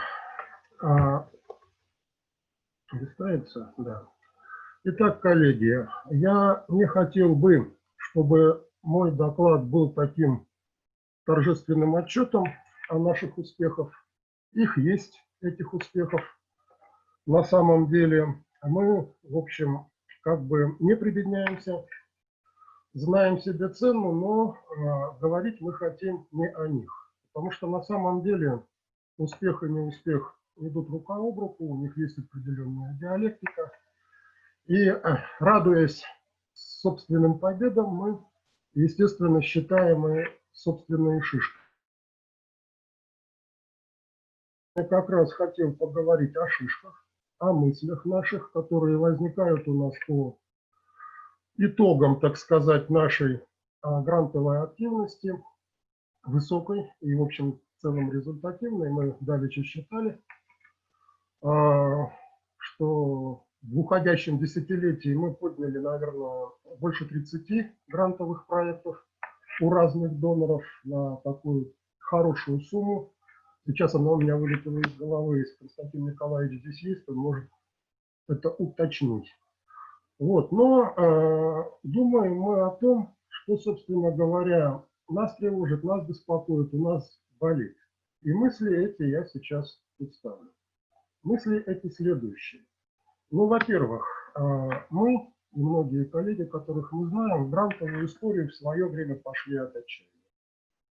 Ну, вот, собственно говоря, что включало в себя это отчаяние. Да, мы ощущали нехватку средств, мы ощущали психологически некую такую железобетонную бедность, из которой трудно вырваться. Мы ощущали текущую невостребованность привычной нашей повседневной деятельности, и мы очень хотели что-то на что-то поменять. Именно вот да, в такой редакции. Мы с трудом себе представляли, на что конкретно и именно, но мы хотели уйти от того, что есть. Мы увидели в свое время эту возможность в грантах. На место отчаяния пришли иллюзии. Иллюзии того, что грант – это действительно некая волшебная альтернатива застою, которую мы испытывали, что получение гранта – это самостоятельная цель и большой и безусловный успех, что чем грантов больше, хороших и разных, тем у нас дела идут лучше. По крайней мере, на начальном этапе мы так себя чувствуем. Далее.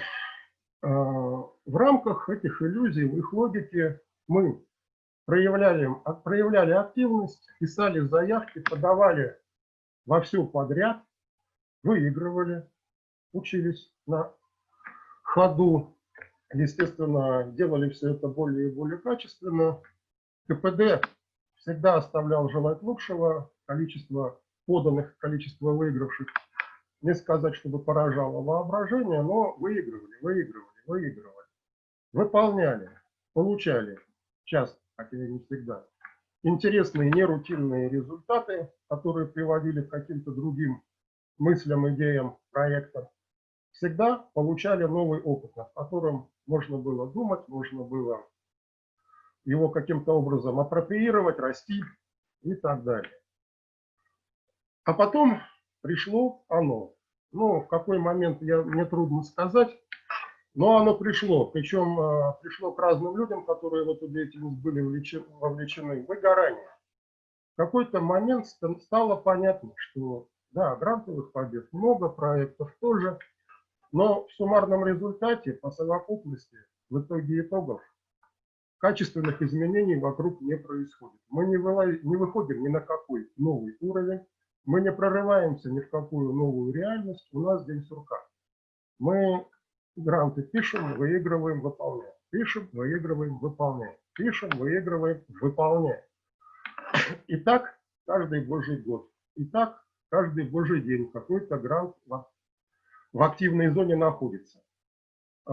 Естественно, что это все затраты энергии, а отдачи какой-то обратной этой позитивной энергетики не приходит ни учреждению, ни сотруднику.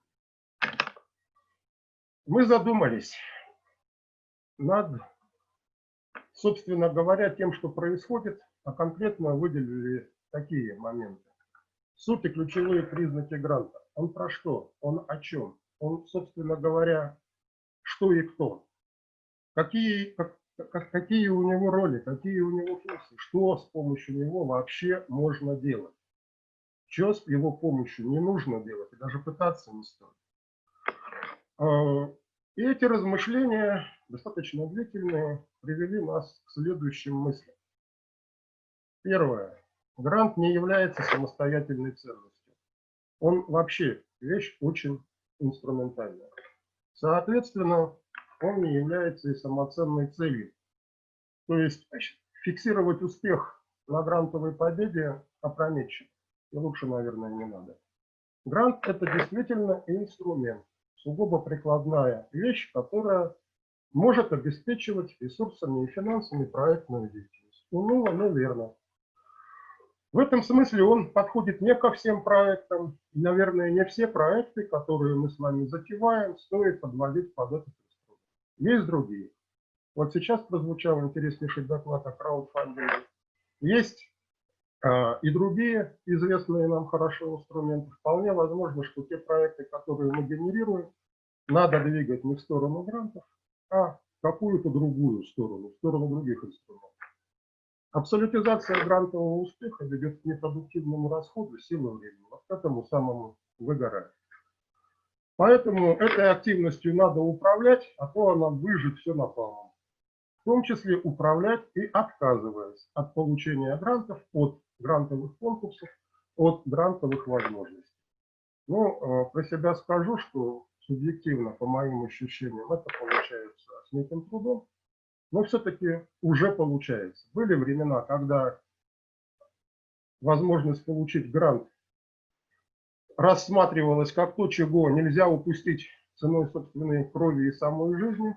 Сейчас уже не так. Сейчас уже мимо некоторых грантовых конкурсов мы умеем проходить вполне себе сознательно.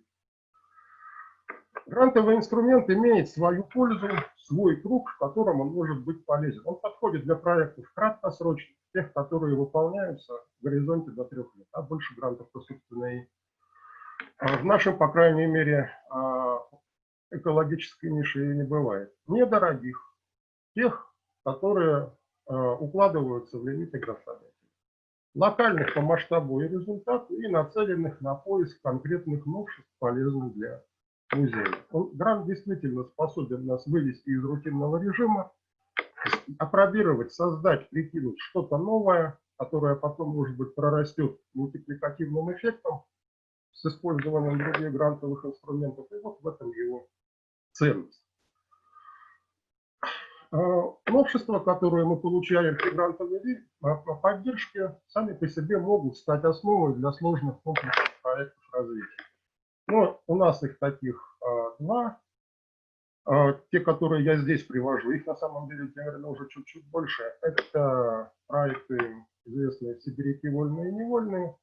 И это то, что получилось в его русле, в его логике Центра практической истории и содействия. Вначале были гранты, потом это все пошло немножко другие истории. И такие проекты, это, конечно, уже не грантовая история, или, если быть точным, не только грантовая. Вот, собственно, то, чего я хотел доложить сообществу. Благодарю за внимание. Спасибо, Денис, опять же, за советы. У меня вопрос. У вас огромный опыт грантов.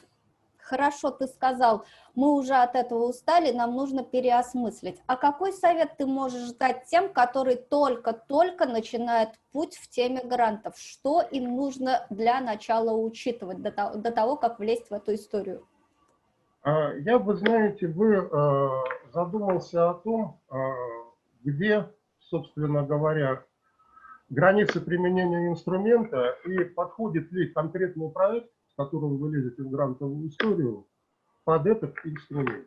Вообще мы для себя определили некоторые признаки на курсах по грантовой работе в музеях. У нас есть такие, мы этими признаками делимся. Вот заранее просто подумать, пойдет ли этот проект на грант. Если он не пойдет, скажем так, не укладывается он в какие-то эти признаки полностью или частично, то, скорее всего, вы напишете не победившую заявку, пустую. Вы потратите силы и время и не получите ничего взамен. Этого лучше избегать. Силы, время, энергию надо экономить. Мы у себя одни. И гореть на этом фронте в танках точно не надо. Надо заранее думать над тем, собственно говоря, подходят ли наши проекты под гранты, и идти в эти истории тогда, когда мы с очевидностью убеждаемся, что подходит. Спасибо большое за совет. Будем учитывать в нашей дальнейшей деятельности. Денис, спасибо большое за доклад. И продолжая наш фестиваль, я слово хочу передать Алексею Викторовичу Матвееву, директору Новоуренгойского музея изобразительных искусств. В последнее время у нас начинает подниматься вопрос по созданию эндаументов. Довольно-таки интересная и новая тема. Кто вместе с Алексеем будет выступать и что они будут рассказывать, я думаю, нам расскажет сам Алексей. Алексей? Микрофон. Включил микрофон, Татьяна. Слышно меня хорошо? Да, слышно. Передаю вам слово. Здравствуйте, коллеги. Вижу на экранах сегодняшних спикеров нашего выступления и представляю сразу. Лузан Владимир, председатель правления Фонда целевого капитала Краевого государственного бюджетного учреждения культуры Красноярский художественный музей имени Сурикова. И я вижу Георгия Романенко, исполнительный директор Фонда развития музея имени Врубеля. Где-то с нами Константин Ширко, директор Сибиряков фонда целевого капитала Томского областного краеведческого музея. Константин, видимо, подключится чуть-чуть попозже. Сегодня мы поговорим... Алексей, Константин сказал, что видео включать не будет, поэтому мы его видеть не будем. Здравствуйте, коллеги. Здравствуй, Константин. Здравствуйте. Ну, во-первых, перед началом нашего мероприятия, нашего выступления, потому что мы будем говорить про долгое, про историю, хочется поздравить вас сегодня с праздником, который вы уже несколько месяцев готовите и проводите, со столетием Чувашской национальной автономии. И поздравляем ваш музей, который делает в этой области большие шаги. Мы видим это в социальных сетях, как вы работаете, как вы показываете ваш музей. Давно, кстати, я такой ретроспекции не видел, поэтому поздравляем с праздником и желаем всего самого хорошего. Спасибо. Поскольку юбилей прекрасный, 100 лет, мы с вами разговаривали очень давно, что большие красивые цифры – это всегда повод для того, чтобы подумать о следующих больших красивых цифрах. И я не про деньги, я про следующие события, там про 200-летия, про 150-летия и так далее. И эти даты вообще большие, они заставляют задуматься о том, ради чего существует та или иная организация, какие ценности она несет, нужна ли она. И поэтому стоит подумать о долговременной поддержке. Сегодня мы говорили про фандрайзинг, и Татьяна прекрасно показала лайфхаки, кое-что мы возьмем на вооружение, я так скажу, вот, и в своем музее. Мы послушали другую Татьяну про краудфандинг, и замечательно Денис выступил. В общем, все мы примерно на одной волне, у кого-то есть какие-то достижения, это очень хорошо. Мы же сейчас вчетвером поговорим, впятером вместе со всеми поговорим о целевом капитале. Ну, целевой капитал – это история с долговременным привлечением средств, которые будут работать долговременно, обеспечивая какие-то долговременные проекты конкретного музея. Я думал о том, как назвать сегодняшнее наше мероприятие. В отличие от Ульяновского форума, мы здесь все собрались благодаря одной институции замечательной, благодаря благотворительному фонду Потанина. И нас всех вместе взятых здесь можно назвать птенцы гнезда Потанина, потому что наши фонды организовались благодаря Владимиру Олеговичу и той структуре, которую возглавляет,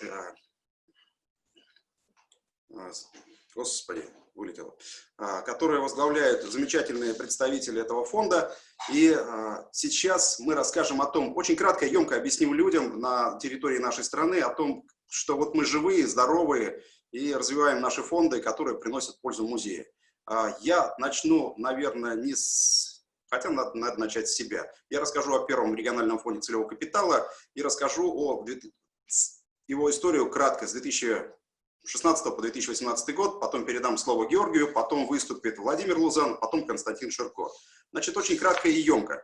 В 2014 году мы задумались о создании фонда целевого капитала, в 2015 году OTP Банк, крупное представительство в нашем городе, крупнейшее вообще региональное представительство на территории России, задумался о поддержке какого-то проекта к 300-летию города. То есть мы тоже использовали круглое число. У вас 100, мы использовали число 300, которое в 2016 году должно было выстрелить, и все ожидали о рождении 300-летия города Омска. И к этому событию наш партнер, банк, искал светлый большой проект. С этим светлым большим проектом выступил Центр Эрмитаж Сибирь, которое было решено основать в нашем городе. Это было решение регионального правительства.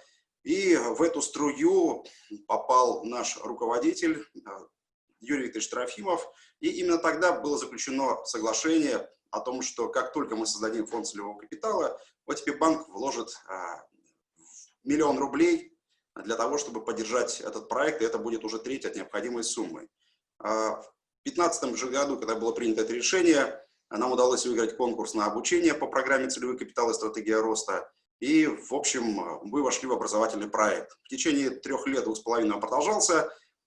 И по ходу этого проекта, я всем советую очень, мы прямо пошагово проходили весь этап и проходили то, чего нас учат. Мы сначала зарегистрировали в мае 2016 года фонд, в сентябре получили первый 1 000 000 рублей. И с сентября началась та самая определенная законодательством, тогдашним законодательством, гонка за остальными 2 миллионами.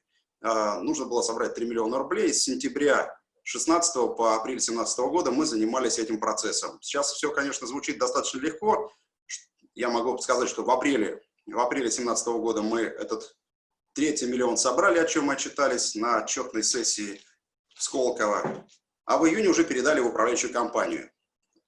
Когда у нас появилась управляющая компания, 3 миллиона мы передали. После этого, спустя полгода, мы получили еще 5 миллионов от благотворительного фонда Потанина. Таким образом, наш фонд составил 8 миллионов рублей. И с этого момента началась работа по его наполнению этого фонда, по работе с крупными партнерами, по запуску мелких проектов. И мы много чего сделали для того, чтобы фонд понемножку наполнялся. Делать это в условиях регионов достаточно сложно. Поэтому и, наверное, мои коллеги расскажут о том, что вот программа, которую предлагает фонд Потанина, это большой социальный лифт, и в ней обязательно надо участвовать. Потому что только она позволяет вырваться вот хотя бы за пределы этих 3 или 5 миллионов и создать структуру, которую потом наполнять. То есть главная проблема – это стартануть, да, а потом главная проблема – это найти ресурс на обеспечение этой структуры, этой отдельной коммерческой организации. И после того, как мы сделали эту структуру, началась кропотливая работа, которая сейчас продолжается, которую продолжает Георгий Романенко. И сейчас я передаю ему слово. Георгий, пожалуйста, расскажи, только у меня просьба не повторять то, что мы говорили в Ульяновске, не про пандемию, а в целом, вот так же, как я, галопом по Европам, немножко рассказать о том, какими способами наполнялся, что было можно сделать в прошедшие 2 года по наполнению фонда и какие перспективы впереди. Потому что, в целом мы примерно знаем, чем мы занимаемся, а вот про перспективы было бы интересно узнать, потому что кто-то вдруг из наших коллег сможет это применить. Пожалуйста. Здравствуйте, коллеги. Как слышно? Слышно отлично. Слышно. Хорошо. Итак, еще раз, меня зовут Романенко Георгий, я исполнительный директор Фонда развития музея имени Врубеля. Главным образом мы с 2018 года сосредоточили свое внимание на массовом сборе средств, то есть работы с нашими главными стейкхолдерами, это наши посетители. В связи с этим у нас есть одна самая любимая программа, это вот клуб друзей музея имени Врубеля. Я немножко вам сейчас похвастаюсь, у нас вот идет сейчас подготовка, мы заказали очень много карт, и они лежат вот в таких вот красивых конвертиках. В общем, все стало хорошо, красиво, как задумывалось. То есть наш пилотный проект, скажем так, свое отработал, и мы вступаем в будущее уже с новой обновленной программой. Следующее, мы реализовывали тоже одну из любимых программ, это благотворительное меню, когда люди делали заказ в пиццерии, и мы получали процент от этого заказа. Это хорошая практика для всех фондов целевых капиталов, не связанных с какими-то проблемами остросоциальными. Вот. И главное, что это позволяет человеку легко расстаться с деньгами. Ему нужно съесть пиццу, а он уже и так пришел в пиццерию, чтобы съесть пиццу, а еще и доброе дело сделать. Вот. У нас, по общим подсчетам, тогда в этой акции приняло участие около 2000 человек, то есть было где-то 2000 блюд реализовано за это время. Естественно, мы подключили эквайринг в музее терминал, вот, который работает не сегодня. Подключили онлайн-пожертвования на сайте и проводим, как не сказать всегда актуальную акцию, ценные бумаги. У нас есть урны в музее, куда работники и все желающие могут положить свою макулатуру. Эту макулатуру мы сдаем на переработку и затем уже переводим деньги на пополнение целевого капитала. Деньги совершенно небольшие, там буквально выходят там 2-3 тысячи рублей. Вот. Но эта акция интересна тем, что сегодня такой зеленый тренд идет уже давно, и в целом проект направлен на повышение просто лояльности к нашему бренду Фонда развития. То есть, что мы зеленые, мы молодцы, мы знаем, значит, что в мире происходит, ценим леса Сибири и стараемся их беречь. Сейчас этот курс выбранный, он уже идет достаточно продолжительное время, и сейчас мы думаем еще с коллегами о том, как сделать еще зеленее наш музей, вообще наш оборот, и привлечь, скажем так, внимание к нашему фонду именно через какие-то существующие тренды, быть, скажем так, больше в моде. Вот. Все-таки одно слово о пандемии скажу. Рад, что все музеи все-таки вышли, вот, что люди стали к нам приходить, вот, а также люди уже интересуются нашими новыми программами благотворительными, потому что они знают, что уже скоро в Омске будет новая выставка из Государственного Эрмитажа, а уже, наверное, все знают, что Фонд развития поддерживает выставки финансово, которые приезжают к нам из Государственного Эрмитажа. Вот примерно таким образом мы живем последние пару лет, стараемся больше дружить с массами и уделять внимание каким-то добрым вещам. Вот. Нам очень хочется, ну вот просто даже, как сказать, не сколько нам, сколько мне, повторить какой-то опыт со сбором средств на конкретную вещь, как было с елкой. Вот. Тоже думали как раз о том, куда бы пойти, на какую площадку. Вот поэтому предыдущий рассказ был, предыдущий, был очень полезен. У меня на этом все. Вопросы? Пока, наверное, вопросов нету. Алексей, может, вы сначала все закончите, а потом мы вам будем вопросы задавать?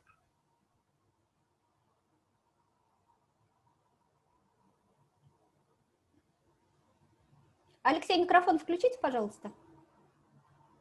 Вот сейчас меня слышно, да? Да, Нет, идем дальше. Если есть... Нет, давайте по ходу. Сейчас вопросы есть, Татьяна? Пока вопросов нету. Хорошо, танцуем тогда дальше. Слово я передаю Владимиру Лузанову. Владимир представляет замечательный музей из города Красноярска. А прежде чем Владимир начнет говорить, я скажу о том, что и Томский музей, и Красноярский музей чуть-чуть не добрались до суммы 3 миллионов. Они были уже на этапе сбора этих средств, когда их начинание поддержал фонд Потанин. То есть вот есть небольшое отличие между нашими организациями, между Томским музеем и 2 другими сибирскими музеями. И в этом, кстати, общественность и сообщество целиком разделяет то самое непростое решение жюри, которое выбирало, не жюри, вернее, а Владимира Олеговича Потанина, которое выбирало все-таки номинантов на эти 5 миллионов. Мы совершенно и рады, и все вышло совершенно справедливо. И начинание наших коллег в Томске и Красноярске нужно было поддержать, и это случилось. Владимир, пожалуйста, вам слово. Расскажите о специфике сбора средств, о специфике создания, потому что я знаю, что у вас есть и своя особенность среди учредителей фонда, и особенность по его функционированию. Поэтому вам слово. Добрый день всем, коллеги. Спасибо за приглашение поучаствовать в столь интересном мероприятии. Совершенно верно, Алексей специфика в самой вообще в организационном процессе создания нашего фонда заключается в том, что изначально я хотел все-таки, чтобы учредителем нашего фонда выступил непосредственно сам наш музей.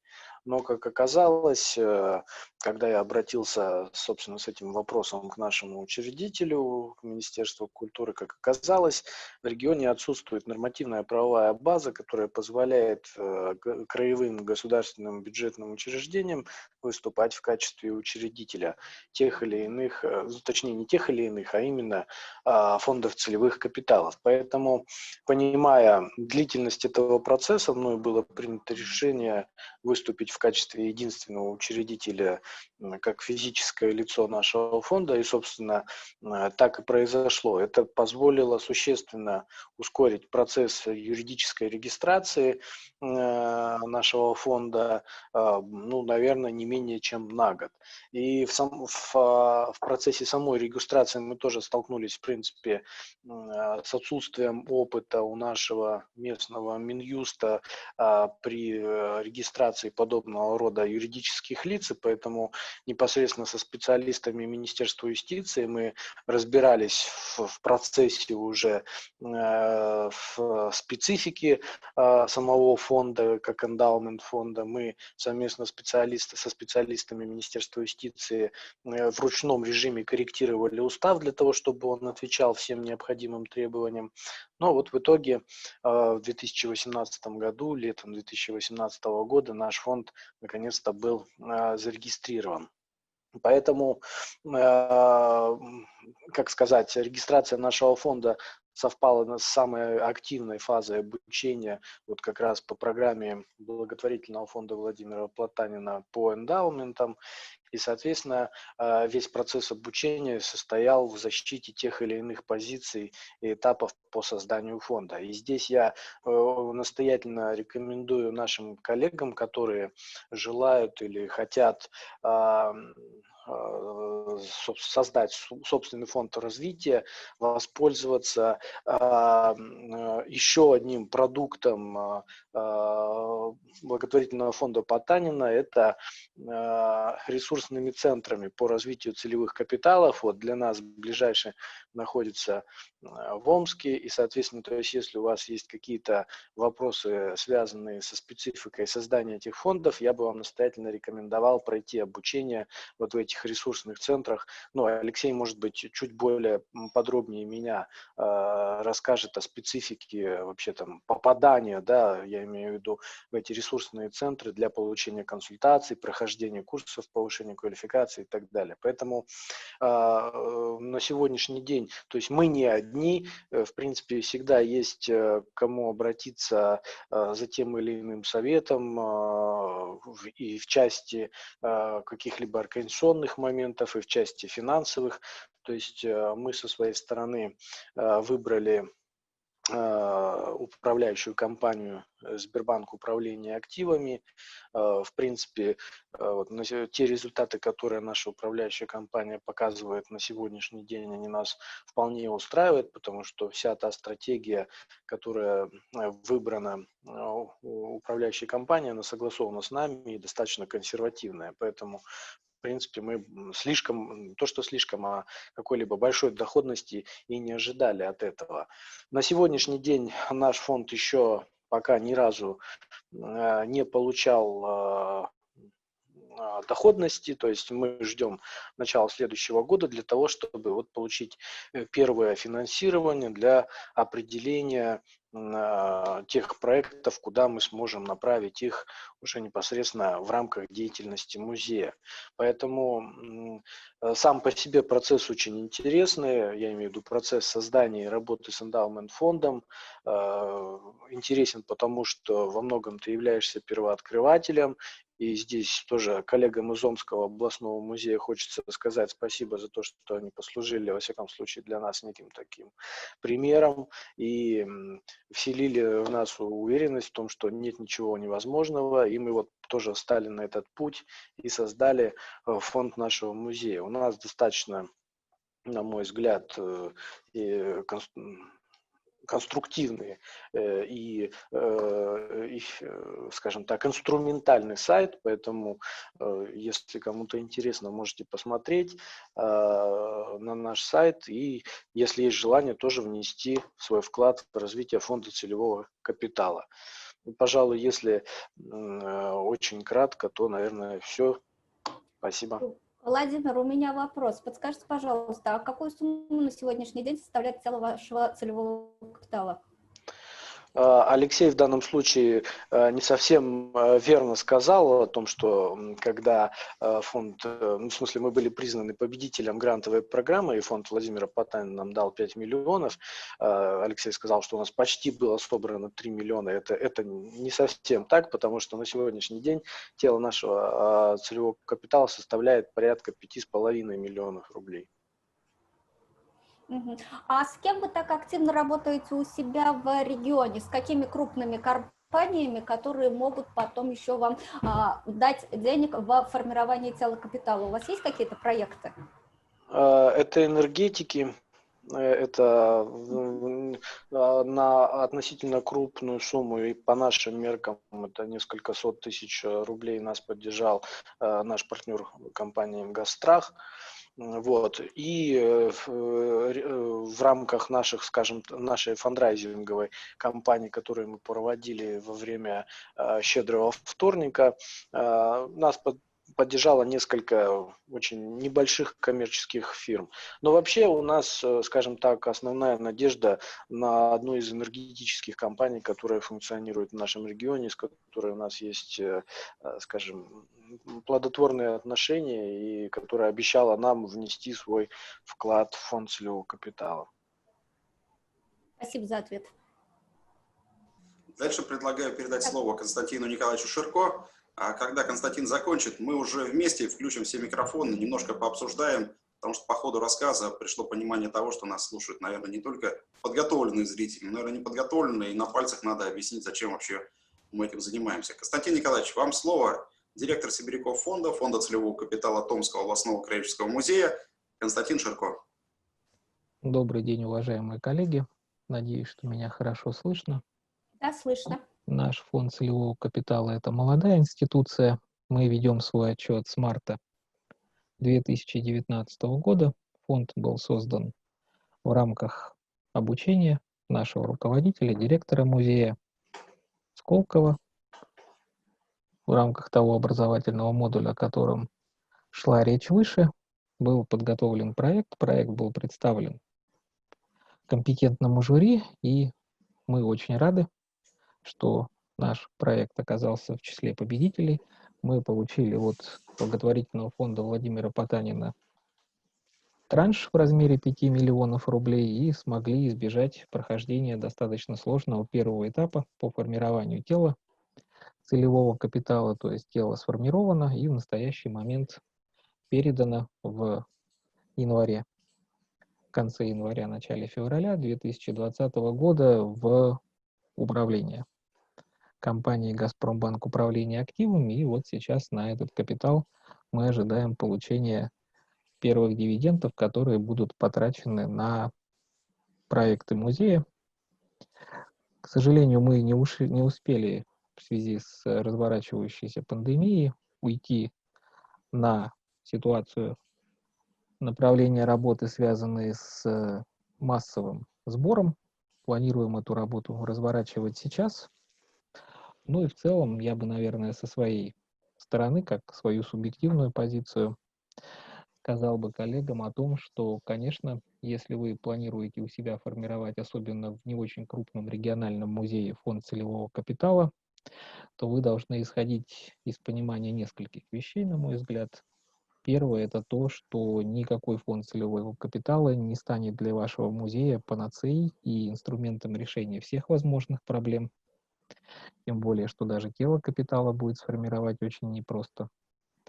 Во-вторых, мне кажется, нужно понимать, что, формируя фонд целевого капитала, вы, по большому счету, решаетесь на очень важные вещи, связанные с пересборкой вашего понимания того, что есть ваш музей и ваших музейных практик.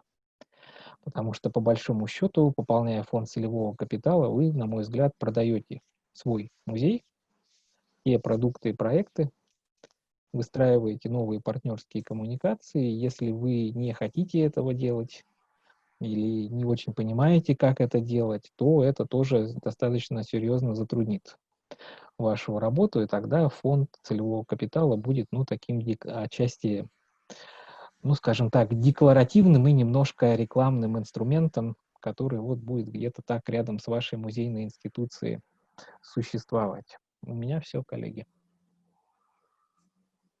Спасибо, Константин. У меня вот как раз вопрос про массовый сбор. Вы все-таки его не успели ввести, этот массовый сбор, да? У Да, вас мы не не получились мероприятия, которые планировали? Да, мы, к сожалению, пока к нему не приступили. Хорошо, спасибо. Организация массового сбора по федеральному закону 275 требует совершения определенных шагов. И шаги прямо серьезные, надо прочитать, посмотреть. Необходим сайт, необходим соответствующий договор, необходима концепция сбора, потому что надо понимать, с какой целевой аудиторией ты будешь работать. Необходима разработка инструмента, необходимы визуальные образы, с которыми вы будете заходить на конкретную публику. И это такой сложный вопрос, сложная история, которую надо простраивать. Из общих советов, которые я хочу дать, который Константин уже начал давать, спасибо, Костя, что ты начал этот разговор, нужно понимать следующее. Не всякий музей, наверное, по параметрам, по своим способен или ему необходимо задаваться вопросом создания фонда целевого капитала. Понятно, что для регионального музея, если мы, условно говоря, кладем 3 миллиона рублей в управление и получаем даже по лучшим там подсчетам 300 тысяч дохода в следующем году, 300 тысяч – это хорошая сумма для среднего регионального музея. Но надо понимать, для музея центрального, федерального, большого, эта сумма маленькая, ее не хватит даже на создание большой, хорошей выставки. Но надо понимать, что... Нет. Алексей, да? Секундочку, последние два предложения.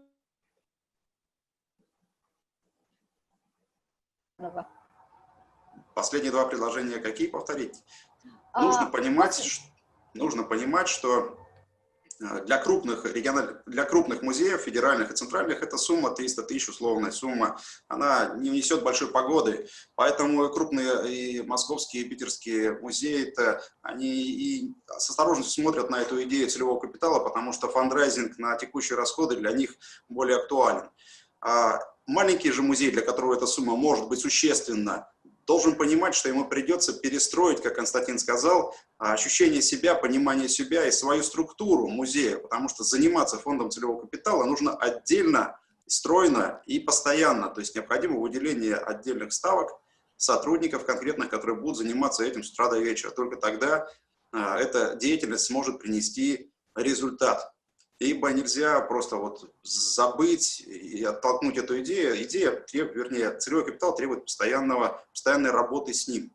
Поэтому малые музеи, которые ограничены в своем штатном расписании, наверное, не смогут себе этого позволить. Тем более, что в малом музее, соответственно, должен появиться такой специалист, который обладает навыками и компетенциями в разных областях и умеет законы читать и понимать, и может простроить стратегию привлечения средств. В общем, довольно сложно это сделать, но если вы решились на это, есть исключения. У нас на подходе мы очень все смотрим пристально за музеем Виктора Степановича Черномырдина в Черном Отроге в Оренбургской области. Мы очень ждем, что Александр Ушаков очень скоро всех нас порадует.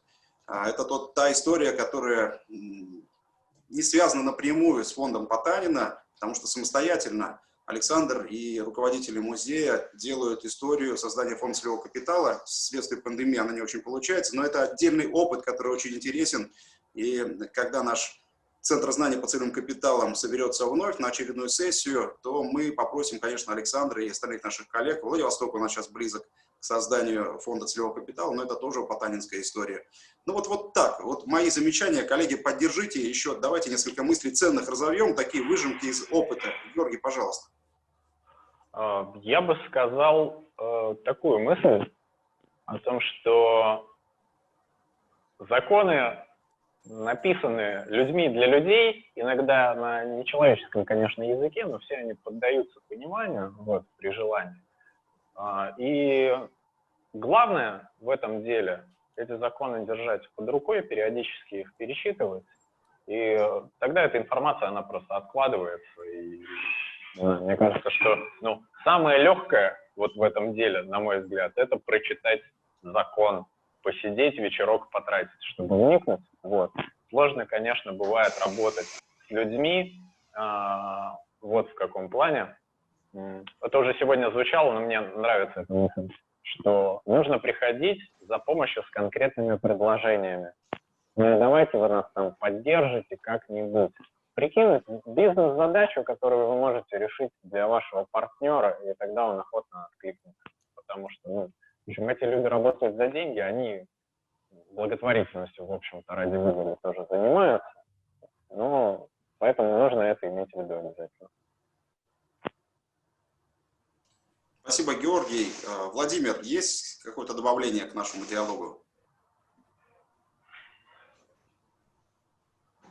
Константин? Нет, мне нечего добавить. Коллеги, в основном ситуация, значит, у нас вот такая. Мы представили сегодня 3 фонда. Мы рассказали о том, что существует программа, которую организовал и продолжает благотворительный фонд Потанина, который называется «Целевой капитал и стратегия роста». Она позволяет получить знания о создании целевого капитала и позволяет претендовать на получение приза за прохождение всех этапов этого большого пути в размере, в разном размере, но, по крайней мере, это серьезный мотив, который заставляет тех, кто действительно хочет организовать фонд целевого капитала, пройти определенный отбор, пройти конкурс и записаться на эту программу. А кроме этого, существует ресурсный центр, Центр знаний по целевым капиталам в сфере культуры.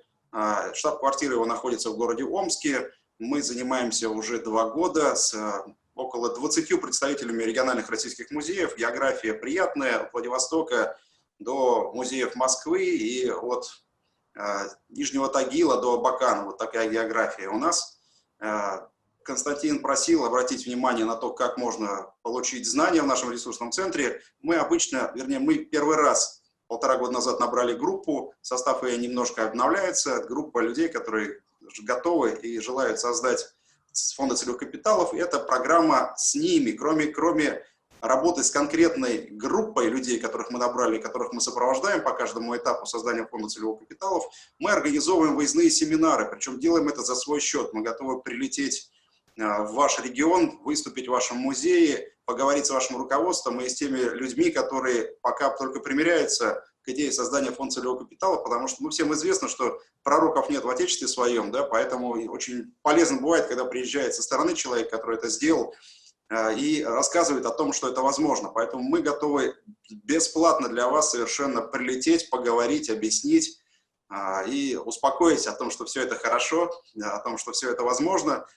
Кроме того, вы можете звонить, прям мне можете звонить, и я буду думать, как ответить на любые ваши вопросы, связанные с фондом целевого капитала. Потому что эта миссия нашего центра, она тоже открыта для всех, и мы ежемесячно получаем звонки с территории Российской Федерации от людей, которые думают о создании фонда целевого капитала в сфере культуры. Ну и из последних историй, я уже про Александра Ушакова рассказал, мы рады тому, что в Ульяновске был создан культурный фонд целевого капитала культурного фонда совсем недавно. Это, конечно, не фонд отдельного музея, это фонд целевого капитала всей культуры Ульяновского региона. Мы продолжаем поздравлять наших коллег и видим, что участники нашей программы растут, достигают определенных результатов, и приглашаем всех желающих принять занять в этой истории свое место. Ну и отдельно мы, конечно, смотрим на Чувашский национальный музей и желаем ему успехов в этом непростом пути. Спасибо, Татьяна. Спасибо всем. Алексей Викторович. Да. Так, пару вопросов появилось. Да, мы сейчас работаем над созданием своего фонда целевого капитала. Что из этого получится, я пока на этот вопрос не могу ответить. Будем надеяться на лучшее. Вопросы. Подскажите, на что можно потратить фонд целевого капитала? Ну, речь идет о том, что фонд потратить нельзя, он создается для того, чтобы его как раз не потратили, а как раз для того, чтобы получать ежегодно прибыль от этих денег. И вот на эту прибыль, на этот доход и осуществлять разнообразные проекты. Лучше всего когда вы формируете фонд и обращаетесь к партнерам, лучше всего говорить о необходимости поддержки программ, которые долговременные, долгосрочные. Вот в Омском музее это большая светлая программа, связана с привозом выставок из Государственного Эрмитажа. Поэтому доходы от целевого капитала тратятся на поддержку этих больших и затратных выставочных проектов. И всем понятно, вот большая выставка в Омске из Эрмитажа, фонд целевого капитала поддерживает главный выставочный проект и главный локомотив своего развития своими средствами. Поэтому вот идея такая. Целевой капитал неделим, но проценты от него тратятся на любые проекты, которые поддержали сначала члены попечительского совета, а потом правление фонда. И если принимается решение, то его уже изменить невозможно, и деньги направляются туда, куда пожелали его направить, опять же, члены попсовета и правление фонда. Спасибо. Еще один вопрос. Алексей Викторович, есть книга «Эндаумент» и «Начало. Как создать целевой капитал в регионе». Там есть и ваша статья. Там все законодательные акты указаны или в настоящее время что-то появилось? Расскажите про новый закон?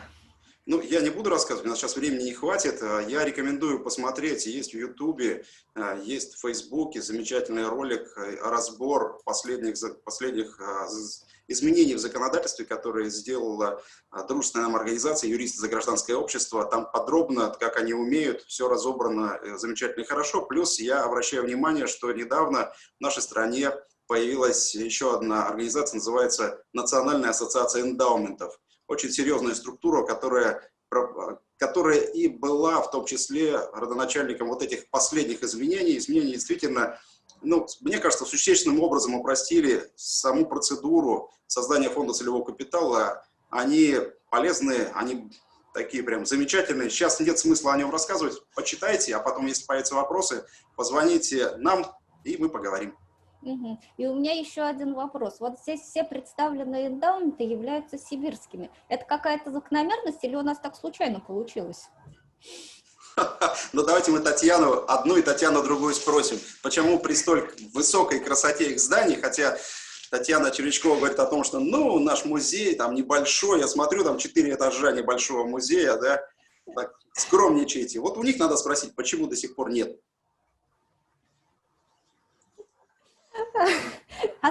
Хорошо. Или у вас, Татьяна, смотришь, прекрасно, все хорошо. Не можем ответить на этот вопрос, да. Мы работаем. Наверное, я думаю, что пока да, задачи работать. такой не было, как только у вас у самих и у вашего руководства появится такая задача, вы ее, как те большевики, которых нет, невозможно, не существует крепостей, которые не могли бы взять большевики, да, это сказал генерал Карбышев. Я думаю, что музейщики — это последователи этого принципа, и нам, если будет надо, мы все сделаем.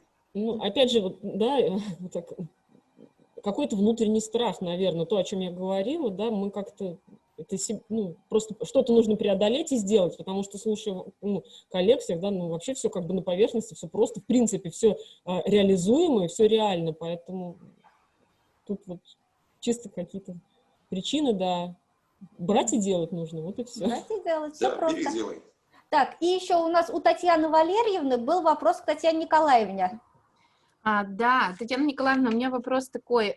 Вот у нас сейчас стоит острый вопрос об открытии сувенирного магазина, сувенирной лавки. И мы как раз ищем партнеров на создание сувениров. Каким образом вы работаете? Или это мы можем как бы в приватной беседе как-то уточнить, или это всем будет интересно? Потому что меня как фандрайзера и как сотрудника музея всегда интересует, конечно, вопрос документов.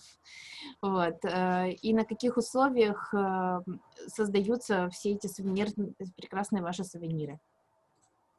Ну, я вкратце отвечу. Конечно, ну, я не занимаюсь бухгалтерией, да, не занимаюсь какими-то такими вопросами, заключением, как бы, ну, представлением. Ну, то есть это договор цессии? Вот кратко, с каждым партнером отдельный договор, отдельные условия, отдельные, то есть могут отличаться, нет как бы общее, то есть все индивидуально там решается. Но вот самый крупный партнер у нас фирма Ростер, да, вот с ними договор. Спасибо. Я говорила об этом. Если что-то, да, спрашивайте в личном. Хорошо, спасибо.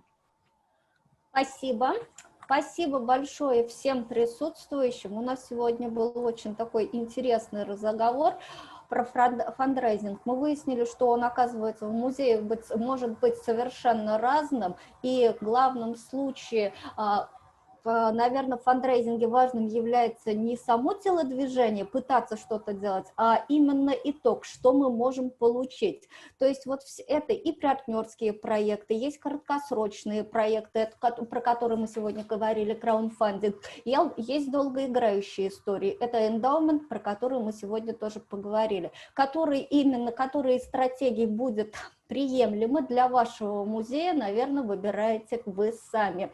И поэтому нужно просмотреть, продумать стратегию, чтобы все наши проекты были развивающимися, чтобы у нас не было никакого выгорания. Подождите, тут у меня еще один вопрос, я его, наверное, успею озвучить. Какой процент от капитала, пример 8, можно потратить, как высчитывать процент, который мы используем от фонда? Алексей, перед тем, как мы уйдем, вы ответите на вопрос? Как высчитать процент, который мы используем от, ну, я так понимаю, что Я от, понял. От Да, тела я понял вопрос. капитала. Ситуация такая, то есть управляющая компания вкладывает средства целевого капитала в ценные бумаги, в акции, облигации или какие-то еще. За год работы она получает определенную прибыль. И вот от этой прибыли она оставляет себе, 10% в среднем. Все остальное она передает вам. И вы можете это потратить на проекты музея. Вы можете и не брать эти деньги, оставить их для того, чтобы на них снова приобрели ценные бумаги, и они принесли вам в будущем большую прибыль. Но делать так чаще, чем раз в 2 года, нельзя. Тут, я так понимаю, очень много вопросов, потому что вообще тема эндаументов на сегодняшний день не полностью раскрыта, или я бы сказала по-другому. Кто-то об этом уже очень хорошо знает, кто-то только начинает входить в эту тему. Поэтому, если есть конкретные вопросы, Алексей уже сказал, можно обращаться к нему как к специалисту, он уже очень хороший специалист в этой области. А на сегодня, наверное, вопросы по теме эндаументов мы уже заканчиваем. Да, пишите, звоните.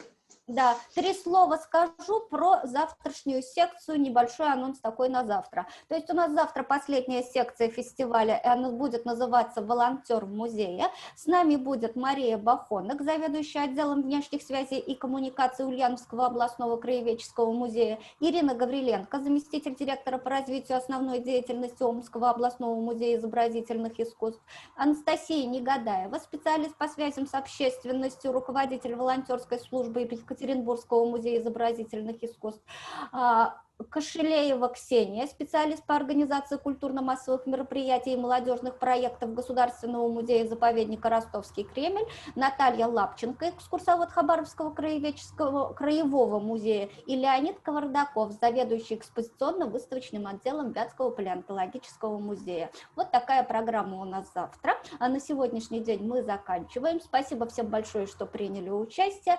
До завтра. Всего хорошего.